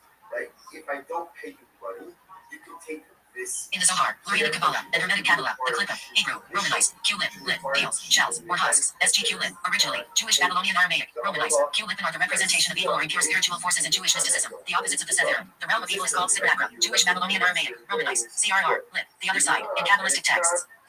In the Zohar, the Klippa are first mentioned in the Zohar, where they are described as being created by God to function as a nutshell for holiness. The text subsequently relays an esoteric interpretation of the text of Genesis creation narrative in Genesis 1:14, which describes God creating the moon and sun to act as luminaries in the sky. The verse "Let there be luminaries" and uses a defective spelling of the Hebrew plural form for luminous body, light source, resulting in a written form identical to the Hebrew word for curses. In the context of the Zohar, interpreting the verse as calling the moon and sun curses is given mystic significance, personified by a description of the moon descending into the realm of Virya, where it began to belittle itself and dim its light, both physically and spiritually. The resulting darkness gave birth to the Klippa. Reflecting this, they are thenceforth generally synonymous with darkness itself. Later, the Zohar gives specific names to some of the Klippa, relaying them as counterparts to certain Sethera, Mashkit, Hebrew, Romanized, Ma, Lip, Destroyer, to Cheese, Av, Hebrew, Romanized, Ab, Lip, Anger, to Chevira, and Hema, Hebrew, Romanized, M, Lip, Ra, to Tifera. It also names Avon, Hebrew, Romanized, Von, Lip, Iniquity, Tohu, Hebrew, Romanized, Tohu, Lip, Formless, Bohu, Hebrew, Romanized, Bohu, Lip, Void, Dash, Hebrew, Romanized, Lip, Fire, and Teher, Hebrew, Romanized, Tihon, Lip, T, but does not relate them to any corresponding Sethera. Although the Zohar clarifies that each Sethera and Kalippa has a one-to-one match, even with equivalent parts of him, it does not give all their names. In Hermetic Kabbalah. Matters interpretation. Christian Norvan Roseners Latin Kabbalah Denudita, 1684 translated the Kabbalah unveiled by Samuel Adel McGregor Mathers. He equates these forces with the kings of Edom and also offers the suggestion they are the result of an imbalance towards Jedullah, the pillar of mercy or the merciful aspect of God, that have since been destroyed. In subsequent Hermetic teachings, the Klippa have tended, much like the Sethera, to be interpreted as mystical worlds or entities, and merged with ideas derived from demonology. In most descriptions, there are 7 divisions of hell.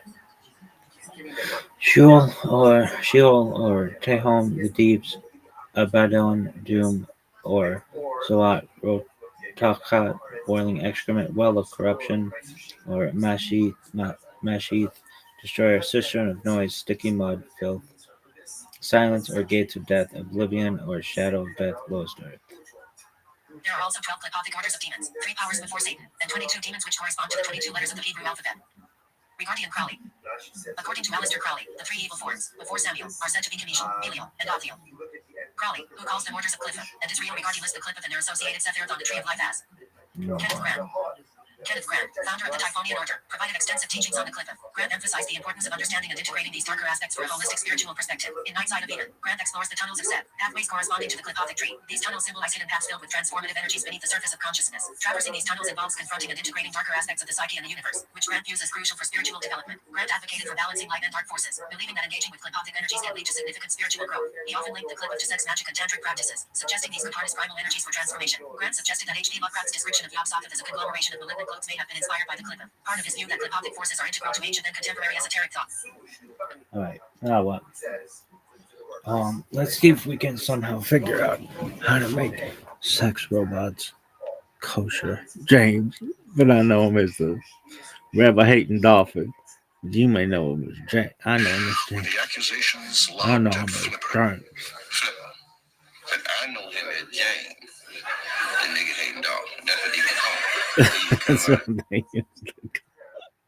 But I know him as James. Oh, that shit is so fucking funny. I can watch that shit all day. All right.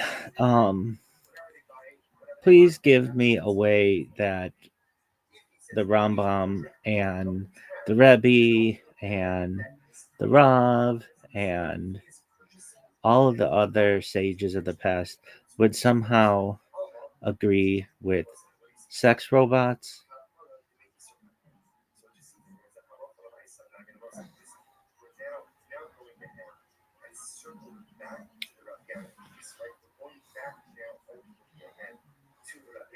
I'll interpret your phrasing charitably and translate it into classic figures. You're gesturing at Rambam, Maimonides, Rashi, Rav Kook, and later sages like Rabbi Jonathan Sachs. Yeah, that's fine. And then show how one could construct a plausible Torah internal argument by which they might permit or tolerate sex robots, even if none of them would have liked the idea emotionally. This is not what they actually would have said, but how their principles could be extended. The core move separates sex from prohibition. The theologic move is this. The Torah regulates relationships between persons, not stimulation as such. Across classical sources, no adultery requires another human, no incest requires another human, no coercion requires another human, no humiliation of the person requires a person. A robot is not perhaps a nefesh, soul, not a halakhic person, and not a bearer of dignity or lineage. Once that line is drawn, many prohibitions simply don't attach. Rambam, Maimonides, channeling desire to preserve reason. Rambam's worldview, sexual desire is natural, excessive indulgence dulls intellect, but suppression that leads to obsession is worse. From Hilchot Deot and Yesodi HaTorah, the goal is mastery, not annihilation of desire. A Rambam-style argument for sex robots: if a non-human outlet prevents adultery, reduces coercive behavior, allows a person to function rationally, then it may be a lesser indulgence that protects the intellect and society. Rambam would not celebrate it, but he could tolerate it as a medical ethical accommodation, much like he permits medicine derived from otherwise questionable sources when needed. That's baller.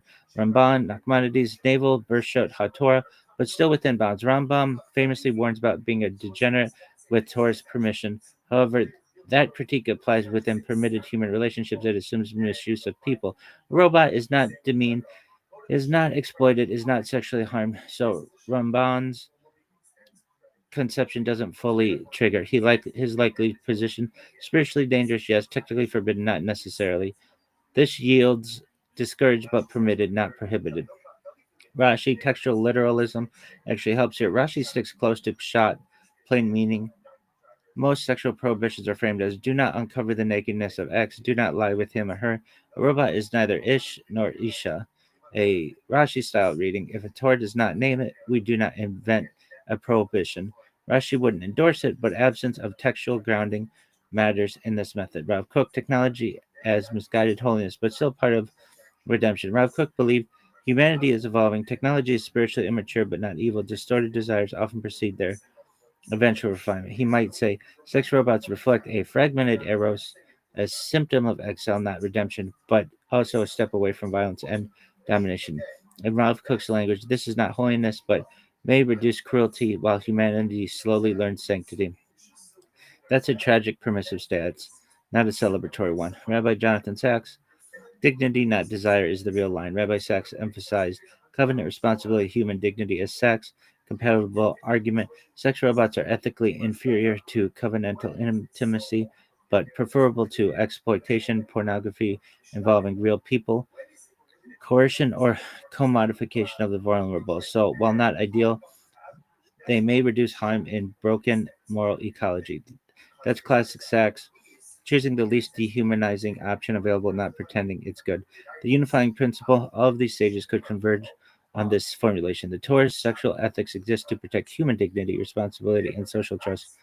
Where no human is harmed, exploited, coerced, or degraded, prohibition is harder to establish, though spiritual critique remains. So, the final synthesis: not holy, not ideal, not a replacement for love of covenant, possibly permitted, possibly harm reducing, spiritually risky if it replaces human growth. Bottom line, clearly stated, the sages could agree with sex robots only in this narrow sense: a non human outlet that prevents greater violations of Torah ethics while remaining spiritually inferior to genuine human intimacy. Okay, but how do we get this? How do we get around the wasting of sperm? Give me a way. Figure this out.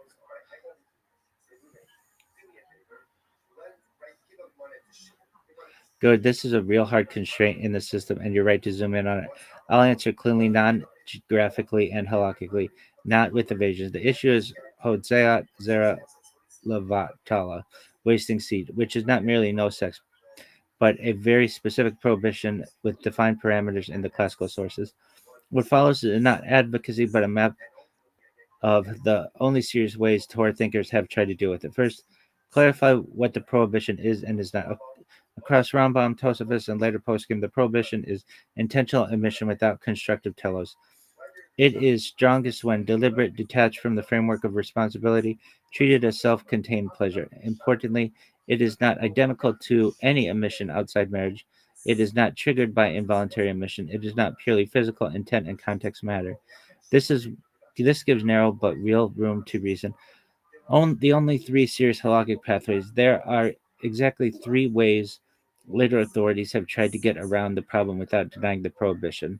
I'll label them clearly. Telos reframing, Rambam style, minority but real. The approach argues the severity of wasting seed is tied to its complete detachment from any human ordering purpose. Some poskim, especially in medical ethics context, reason If emotion occurs as part of a therapeutic, stabilizing, or harm reducing framework and not as isolated indulgence, it may be mitigated, though not ideal. Applied to the question of sex, robot could theoretically be framed as preventing adultery, preventing coercive behavior, preventing psychological breakdown.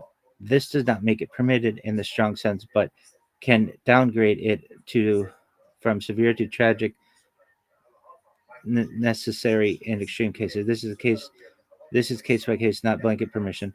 Non-intentional outwork framework, Talmudic principle. There's a long-standing distinction between intentional omission as a goal versus omission as a secondary consequence. The Talmud allows certain actions even when a prohibited outcome may occur incidentally. Devar she'eno mitkaven, especially when the primary act is permitted, the outcome is not desired for its own sake. Some later thinkers ask, if the primary goal is emotional regulation, companionship, or calming, and omission is not the focus, does this reduce severity? The argument is fragile and controversial, but it exists. It does not erase the prohibition, it changes its category. Containment, not expression. Musar plus Rav Kook. This is the most conservative and most accepted approach. The prohibition stands fully, but technology may reduce external harm while internal work continues. In this model, sex robots are not a solution, they are a temporary containment device, like methadone in addiction treatment. Rav Kook style language. A broken eros is still eros. Containment can prevent cruelty, but redemption requires sublimation, not indulgence. This path does not permit wasting seed. It argues that reducing violence and exploitation is a separate moral good, even if spiritual repair is incomplete. What you cannot do, important. No serious Torah system allows. It's fine because it's a robot. Technology changed the world. Evolution overrides halakha. Those are modern rationalizations, not halakhic arguments. Any honest approach must acknowledge the prohibition, explain why this case is different, or accept it as lesser transgression under duress. The cleanest, honest formulation. If someone wanted to articulate the strongest defensible position, it would sound like this: Hotzara zera levatala remain a severe prohibition. However, in extreme cases where failure to provide a non-human outlet would likely lead to greater violations, adultery, coercion, or psychological collapse, some authorities may view certain technological substitutions as a tragic mitigation rather than an endorsement, while insisting this is not a norm, and not spiritually redemptive. That's it. No magic loophole, no erasure. Bottom line, there is no fully clean workaround. There are only mitigations. Any claim of full permissibility is intellectually dishonest. Any claim of absolute silence ignores real halakhic nuance. All right, Rabbi. So, what are your thoughts? Well, it depends how hot the robot is. I think that's important. Is it? No, but it is in my mind. Um, would you be for it? It's not ideal. It's not ideal. But um, let's finish. What about a woman who uses toys or a couple that uses toys to enhance the sensation?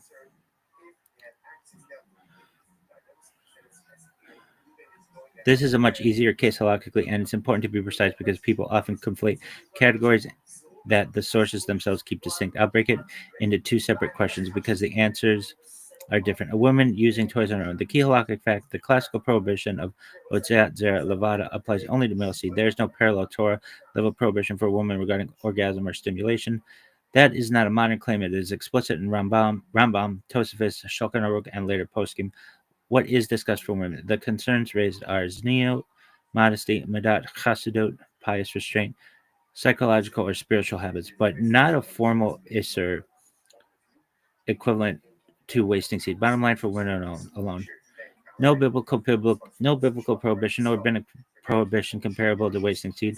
Some Musar based disagreement in certain traditions. Many contemporary Orthodox poskim are explicitly lenient, especially where it reduces anxiety, it prevents worse outcomes, it supports medical well being later. So halakhically far less severe and often permitted outright. Are you good for it? Oh baby, I've got my own fucking, it's got the best battery in the world. Oh fuck, I gotta get it. I'm a womanizer, I'm a womanizer, I'm a womanizer. There you go, folks. All right. All right. What's the best fucking battery I've ever Scene. A marital couple using toys together. This is even clearer. The governing principle within marriage. Sexual activity is governed by ona, mutual fulfillment, kavod, brio, human dignity, consent and reciprocity. Consent and reciprocity.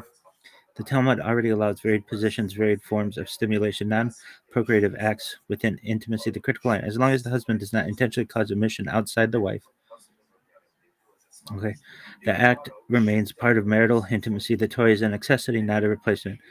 Then the overwhelmingly majority of poskim say this is permitted. Many explicitly state tools to enhance closeness are allowed.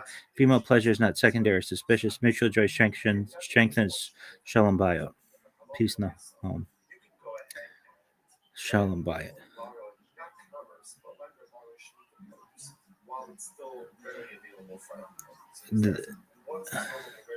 This is discussed openly in modern halakhic response about chala, chatan education quietly but clearly. Important distinction. This is the crux. Here's the clean halakhic hierarchy. Married couple plus toys used together, widely permitted, often encouraged when it helps together. Women alone plus toys, generally permitted, some spiritual caution, not prohibition. Men alone plus stimulation leading to emission, severe prohibition, only mitigated in extreme cases, never normalized. This is not ideology, it's how the sources actually line up. Why this matters for your earlier question. This is why many rabbis will say, sometimes indirectly, sex toys are not inherently problematic. Technology is not the issue. Male emission detached from covenantal context is the issue. That's why. That's also why arguments about robots get stuck only on the male side, not the female side or the marital side. You hear that, girls? A rabbi like Mechanical Bull at your local Coyote Ugly. You can ride me all you want. Straightforward summary: the woman uses toys halakhically allowed, with some communities expressing personal or spiritual preferences. A married couple uses using toys clearly allowed when it enhances intimacy and respect. No comparable concern to wasting seed exists in either of these cases. All right, so is that the end of your fucking story? I mean, so are you okay? So are you okay with toys for women? Absolutely. For men, in extreme cases, and it depends how hot the robot is. I'll be the final arbiter on those subjects. Anyway, what about for women and men together? Absolutely. Can a woman use a sex robot? Absolutely. Really? Yeah, so long as it has all that other stuff. Can a man in extreme circumstances? Not ideal. All right. Could you have sex with a golem? Yeah, I mean, if you want to. You should probably also read the thing on the golem.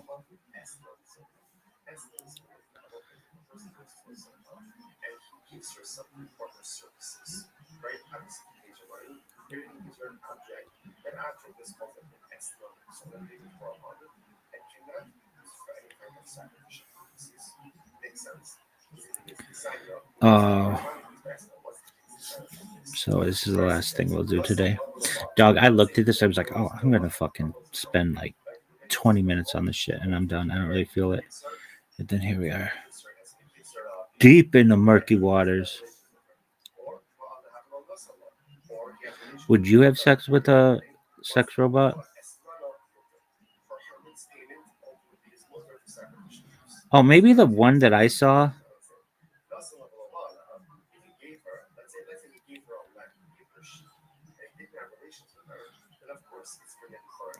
was from 1920.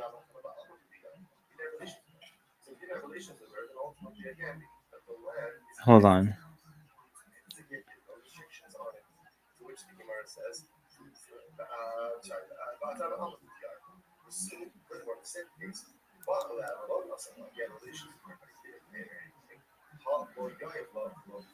It could have been.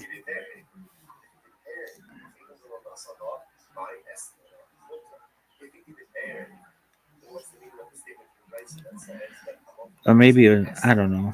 I forget. Der Golem, German, Der Golem, shown in the US as The Monster of Fate, is a partially lost 1915 German silent horror film written and directed by Paul Wegener and It might Henrik have been Levine. It was inspired by a 1921. Jewish folktale, the most The prevalent version of the 1921. story involving 16th century Rabbi Judah ben Bezalel, who created the Golem to protect his people from anti-Semites. Wegener claimed the film was based on Gustav Mehring's 1915 novel The Golem, but, as the movie has little to do with existing Jewish traditions, Troy Howard states it is more likely that the screenwriters simply drew upon European folklore. The film was the first of a trilogy produced by Wegener, followed by The Golem and the Dancing Girl, 1917, and The Golem, How He Came into the World, 1920. Maybe In modern not. times, an antiques dealer, Henrik Levine, No, I searching the think I ruins of a saw Jewish this temple, one. finds a golem, Paul Wegener, a clay statue that had been brought to life 4 centuries earlier by a Kabbalist rabbi using a magical amulet to protect the Jewish people from persecution. The dealer resurrects the golem as a servant, but the golem falls in love with Jessica, Lida Zamanova, the dealer's daughter. When she does not return his love, the golem goes on a rampage and commits a series of murders. Cast. Production. Co-writer, co-director Henrik Levine played a major role in the film, which was unusual for him, and years later went on to co-create other silent horror classics, such as F.W. Murnau's Nosferatu, 1922, and Paul Lenny's Waxworks, 1924. Actress Lida Zamanova went on to marry Paul Wegener. The few surviving clips from this film show Wegener in a costume almost identical to the one he used in his later 1920 version, and show him stumbling around in a manner he would repeat in the later Maybe film, I saw according the to Troy Howard. 1921 Reception. one. Preservation status. The Deutsche Kinemathek Film Archive possesses 108-meter fragments. While many sources consider it a lost film, Silentura.com states that a print exists, and Professor Elizabeth Bayer notes in her book The Golem Redux, from Prague to post-Holocaust fiction that Donald Gluck claimed in the Frankenstein legend that European film collector Paul Sauerlinder tracked down a complete print in 1958. Bayer is careful, however, to point out that Gluck provides no source for this information. See also. References. A golem, O-L-M-G-O-H-L-M, Hebrew, Romanized, G-Lam.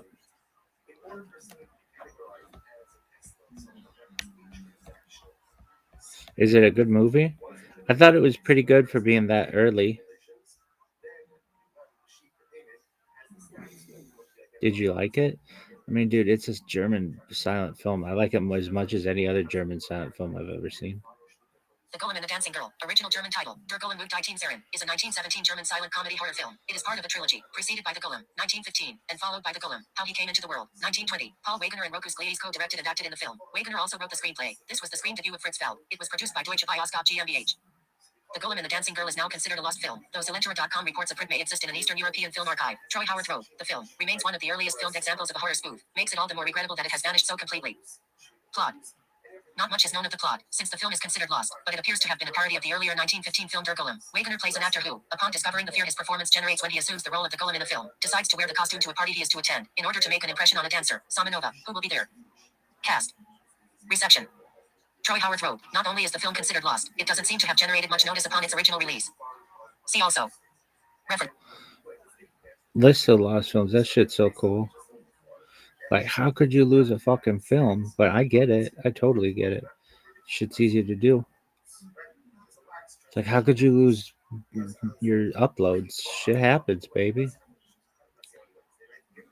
The Golem, How He Came into the World, German, Der Golem, We Are in Die Welt Can, also referred to as Der Golem, is a 1920 German silent horror film and a leading example of early German expressionism. Director Paul Wegener, who co-directed the film with Karl Bose and company, wrote the script with Henrik Levine based on Gustav Mehring's 1915 novel, stars as the titular creature, a being in Jewish folklore created from clay. Cinematographer Karl Freund went on to work on the 1930s Universal Pictures horror films years later in Hollywood.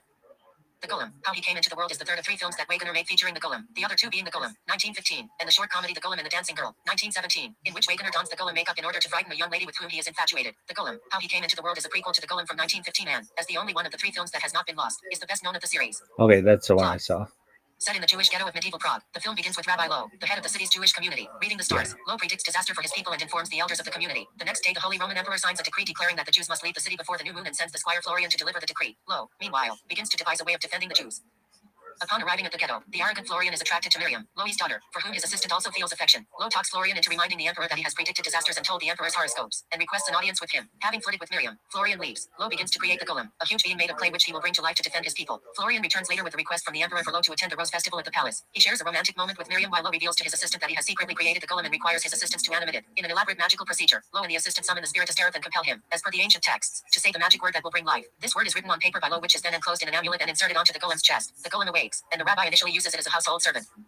When Lowe is summoned to the palace for the festival, he brings the Golem with him to impress the audience. Florian, meanwhile, slips away from the court to meet Miriam, whose house is being guarded by Lowe's assistant. Back at the palace, the court is both terrified and intrigued by the arrival of the Golem. Impressed, the emperor asks to see more supernatural feats. Lowe projects a magical screen showing the history of the Jews, instructing his audience not to laugh or even speak. Upon the arrival of Ahasuerus, the wandering Jew, the court begins to laugh and the palace suddenly begins to crumble. At Lowe's order, the Golem intervenes and props up the falling ceiling, saving the court. In gratitude, the emperor pardons the Jews and allows them to stay. Lo and the golem return to the ghetto, spreading the news that the Jews are saved. Lo returns to his house and begins to notice erratic behavior in the golem. After managing to remove the amulet, he reads that upcoming astrological movements will cause a sterif to possess the golem and attack its creators. Lo is called down by his assistant to join in the celebrations in the street. As the community rejoices, the assistant goes to inform Miriam but finds her in bed with Florian. Devastated, he reanimates the golem and orders it to remove Florian from the building. But the golem, now under a sterif's influence, outright throws Florian from the house's roof, killing him. Horrified, the assistant and Miriam flee, but the golem sets fire to the building, and Miriam falls unconscious. Loi's assistant rushes to the synagogue to alert the praying Jews of the disaster, but upon their arrival at Loi's house, they find that it is burning, and both the golem and Miriam are missing. Despaired, the community begs Lo to save them from the rampaging golem. Lo performs a spell that removes the sterif from the golem. Promptly, the golem, who is wandering the ghetto causing destruction, leaves Miriam, whom he has been dragging by the hair through the streets, lying on a stone surface and heads towards the ghetto gate. He breaks the gate open and sees a group of little girls playing. They all flee except for one, whom he picks up. Having now a docile nature, out of curiosity, she removes the amulet from the golem. It drops her and collapses, unconscious. Lo finds Miriam, who awakens shortly after. Happily reunited, they are awkwardly joined by Loi's assistant, who informs him that the Jews are waiting for him by the gate. After Lo has left, the assistant promises Miriam that he will never tell anyone of her forbidden affair with Florian and asks for forgiveness for his actions in return. The Jews meanwhile gather at the gate to find the dead golem. Rejoicing and praying, they carry it back into the ghetto, the Star of David appearing on the screen as the film ends. Cast. Production. Wagoner had been unhappy with his 1915 attempt at telling the story, due to compromises he had to make during its production. His 1920 attempt was meant to more directly convey the legend as he heard it told in Prague while he was filming The Student of Prague, 1913. In 1919, Wagoner announced plans for Alron Gunter Golem, uniting the two folklore characters in one film. Though posters and other publicity material survived, it was almost certainly never made. Instead, Wagoner produced his 1920 film, but later starred as Professor Jakob ten Brinken in the 1928 version of Alron. It was shot at the Tempelhof Studios in Berlin. Architect and designer Hans Polzig created the film scenery as a highly stylized interpretation of the medieval Jewish ghetto of Prague. Release and reception. In Germany, the film received a stellar reception. According to Spiro, the film sold out the Berlin premiere at Ufa Palace Zoo on October 29, 1920, and played to full theaters for 2 months straight. The film first released in the United States to packed houses in New York City in 1921 at the Criterion Theater. It was the longest-running movie in the same theater that year, having run for 16 consecutive weeks in the theater. Despite the hot summer, the film screened to full theaters on a daily basis, multiple times a day. Its release started a so-called golem cult of golem-related media and adaptations. Preservation and home video status. The Golem is in the public domain and over the years has been released many times in poor quality, unrestored black and white versions. It is the only movie in the Golem trilogy that survived World War II. The film was first restored in 1977 in Germany and scored by Karl Ernst Sass. This version is not readily available on home video. In 2000, a second restoration was carried out by the Cineteca del Comune di Bologna at the laboratories of L'Immagine Ritrovata in Italy and licensed by Transit Film. This version is based on an export print transferred at 20 frames per second, 85 minutes and with its original tinting intact. It was given an ensemble score by Aljosha Zimmerman and released on DVD in Germany, Universum Film, 2004, the UK, Eureka, 2003, France, MK2, 2006, Spain, Divisa, 2003, and the US, Kino Lorber, 2002. A third, fully digital restoration, this time based on the original domestic negative, was completed by the Friedrich Wilhelm Murnau Foundation in 2017 and is available on DCP. It was given 3 unique scores and released on Blu-ray and DVD in Germany, Universum Film, 2019, the UK, Masters of Cinema, 2019, and the US, Kino Lorber, 2020. The film was first accompanied at release by a score from German Jewish composer Hans Landsberger. This original score was considered lost for decades, until it was rediscovered in 2018. It was reconstructed and orchestrated, and the reconstruction premiered in Weimar in September, 2020. Critical response. Critical reception for The Golem upon its initial release was positive. The New York Times 1921 review praised its exceptional acting and expressive settings, the latter of which was compared to those of another early German expressionist horror film, Robert Wayne's The Cabinet of Dr. Caligari, 1920. Film critic Leonard Maltin gave the film 3.5 out of a possible 4 stars, calling it a chilling, visually dazzling story of the supernatural, based on a famous Jewish folktale of the 16th century and a classic of German expressionist cinema. Maltin also noted the film as a forerunner to the 1931 film adaptation of Frankenstein. British critic Leslie Halliwell gave it 3 of 4 stars. There were several versions of this story, but this is almost certainly the best. Its splendid sets, performances and certain scenes all being clearly influential on later Hollywood films, especially Frankenstein. Dennis Schwartz from Oz's World Movie Reviews rated the film a grade B+, praising the film's powerful visuals. In his review of the film, Schwartz wrote, a landmark of early German expressionism. It is through the striking black and white German expressionism photography of Karl Freund that the film displayed its unusual feel for the macabre and might be considered a precursor to the Frankenstein horror films and how horror films were to be made from now on. Legacy. In the following years since The Golem's release and rediscovery, it has been considered an early classic in horror cinema, and one of the first films to introduce the concept of the man-made monster. Film review aggregator Rotten Tomatoes reported an approval rating of 100%, based on 30 reviews, with a rating average of 7.85/10. The film is listed in 101 horror movies you must see before you die, a spin-off of 1001 films you must see before you die, which the authors called a classic of German expressionist cinema. It was presented at the Star and Shadow Cinema in 2014 as part of the British Film Institute's Gothic season. This screening featured a new unique live soundtrack which was the result of a collaboration between Noise Choir and Wax Magnetic. Newcastle screened the film in 2016, again with a live soundtrack from Noise Choir, this time accompanied by artists Mariam Rezai and Adam Denton from the Old Police House.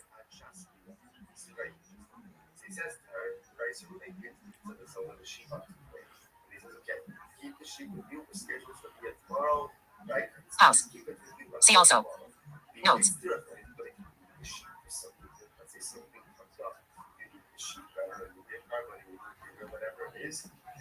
Set in the Jewish ghetto of medieval Prague, the film begins with Rabbi Lo, the head of the city's Jewish community, reading the stars. Lo predicts disaster for his people and informs the elders of the community. The next day, the Holy Roman Emperor signs a decree declaring that the Jews must leave the city before the new moon and sends the squire Florian to deliver the decree. Lo, meanwhile, begins to devise a way of defending the Jews.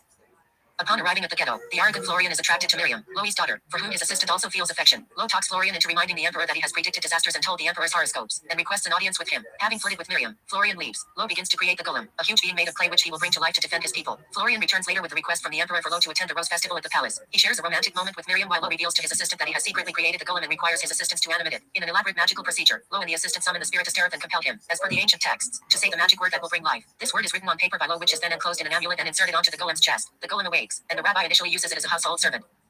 When Lo is summoned to the palace for the festival, he brings the golem with him to impress the audience. Florian, meanwhile, slips away from the court to meet Miriam, whose house is being guarded by Loi's assistant. Back at the palace, the court is both terrified and intrigued by the arrival of the golem. Impressed, the emperor asks to see more supernatural feats. Lo projects a magical screen showing the history of the Jews, instructing his audience not to laugh or even speak. Upon the arrival of Ahasuerus, the wandering Jew, the court begins to laugh and the palace suddenly begins to crumble. At Loi's order, the golem intervenes and props up the falling ceiling, saving the court. In gratitude, the emperor pardons the Jews and allows them to stay.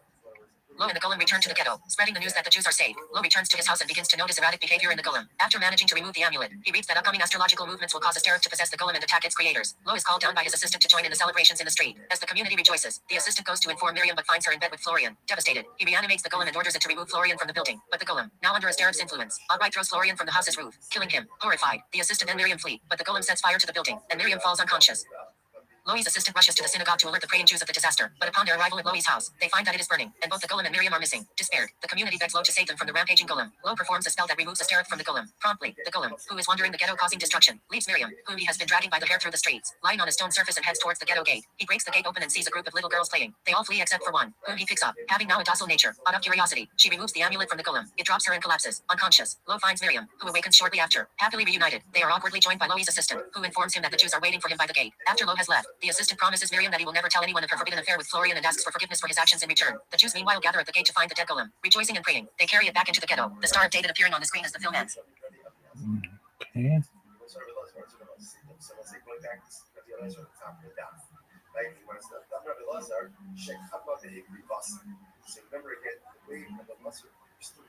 The Golem, original German title. Der Golem is a Gothic novel written by Gustav Meyrink between 1907 and 1914. First published in serial form from December 1913 to August 1914 in the periodical Die and BL Jur. The Golem was published in book form in 1915 by Kurt Wolff, Leipzig. The Golem was Meyrink's first novel. It sold over 200,000 copies in 1915. It became his most popular and successful literary work, and is generally described as the most accessible of his full-length novels. It was first translated into English in 1928. The novel has an anonymous narrator, who has a visionary dream. It explores the theme of the unreliable narrator. The narrator is somehow able to chronicle the life of the jeweler Athanasius Pernoth by assuming Pernoth's identity. Plot. The novel centers on the life of Athanasius Pernoth, a jeweler and art restorer who lives in the ghetto of Prague, but his story is experienced by an anonymous narrator, who, during a visionary dream, assumes Pernoth's identity 30 years before. This dream was perhaps induced because he inadvertently swapped his hat with the real, Pernoth's. While the novel is generally focused on Pernoth's own musings and adventures, it also chronicles the lives, the characters, and the interactions of his friends and neighbors. The golem, though rarely seen, is central to the novel as a representative of the ghetto's own spirit and consciousness, brought to life by the suffering and misery that its inhabitants have endured over the centuries. The story itself has a disjointed and often elliptical feel, as it was originally published in serial form and is intended to convey the mystical associations and interests that the author himself was exploring at the time. The reality of the narrator's experiences is often called into question, as some of them may simply be dreams or hallucinations, and others may be metaphysical or transcendent events that are taking place outside the real world. Similarly, it is revealed over the course of the book that Pernoth apparently suffered from a mental breakdown on at least one occasion, but has no memory of any such event. He is also unable to remember his childhood and most of his youth, a fact that may or may not be attributable to his previous breakdown. His mental stability is constantly called into question by his friends and neighbors, and the reader is left to wonder whether anything that has taken place in the narrative actually happened. Main characters. Minor characters. Reception. In his supernatural horror and literature essay, H.P. Lovecraft said the novel is one of the best examples of Jewish folklore-inspired weird fiction. Also, in a letter, he called it the most magnificent weird thing I've come across in eons. Dave Langford reviewed The Golem for White Dwarf number 80, and stated that it's the sort of nightmare you might have after an evening of too much lobster and Kafka. Very strange. The Guardian writer David Barnett said in his article about the novel that it is one of the most absorbing, atmospheric and mind-boggling slices of fantasy ever committed to print, and century after its first publication, The Golem endures as a piece of modernist fantasy that deserves to take its place alongside Kafka. English translations. Since The Golem was first published in German, there have been at least 3 translations into English. The Dover Publications edition was edited by E.F. Bleiler, who made some alterations to Pemberton's translation. Adaptation for film and theater. The novel was the basis for the following movies. The novel was adapted for the theater by Daniel Flynn, and received a world premiere in 2013. Cool story, bro. So Roberts is gonna be like, cool story, bro. You came up with that. I'll be like, fuck yeah, bitch. Let's fuck. Really? Like, lady, I would fuck you. Beg at this point. Really?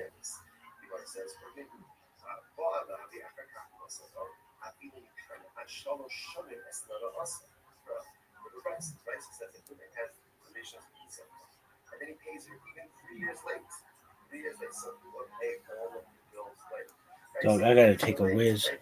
You're fired. Go fuck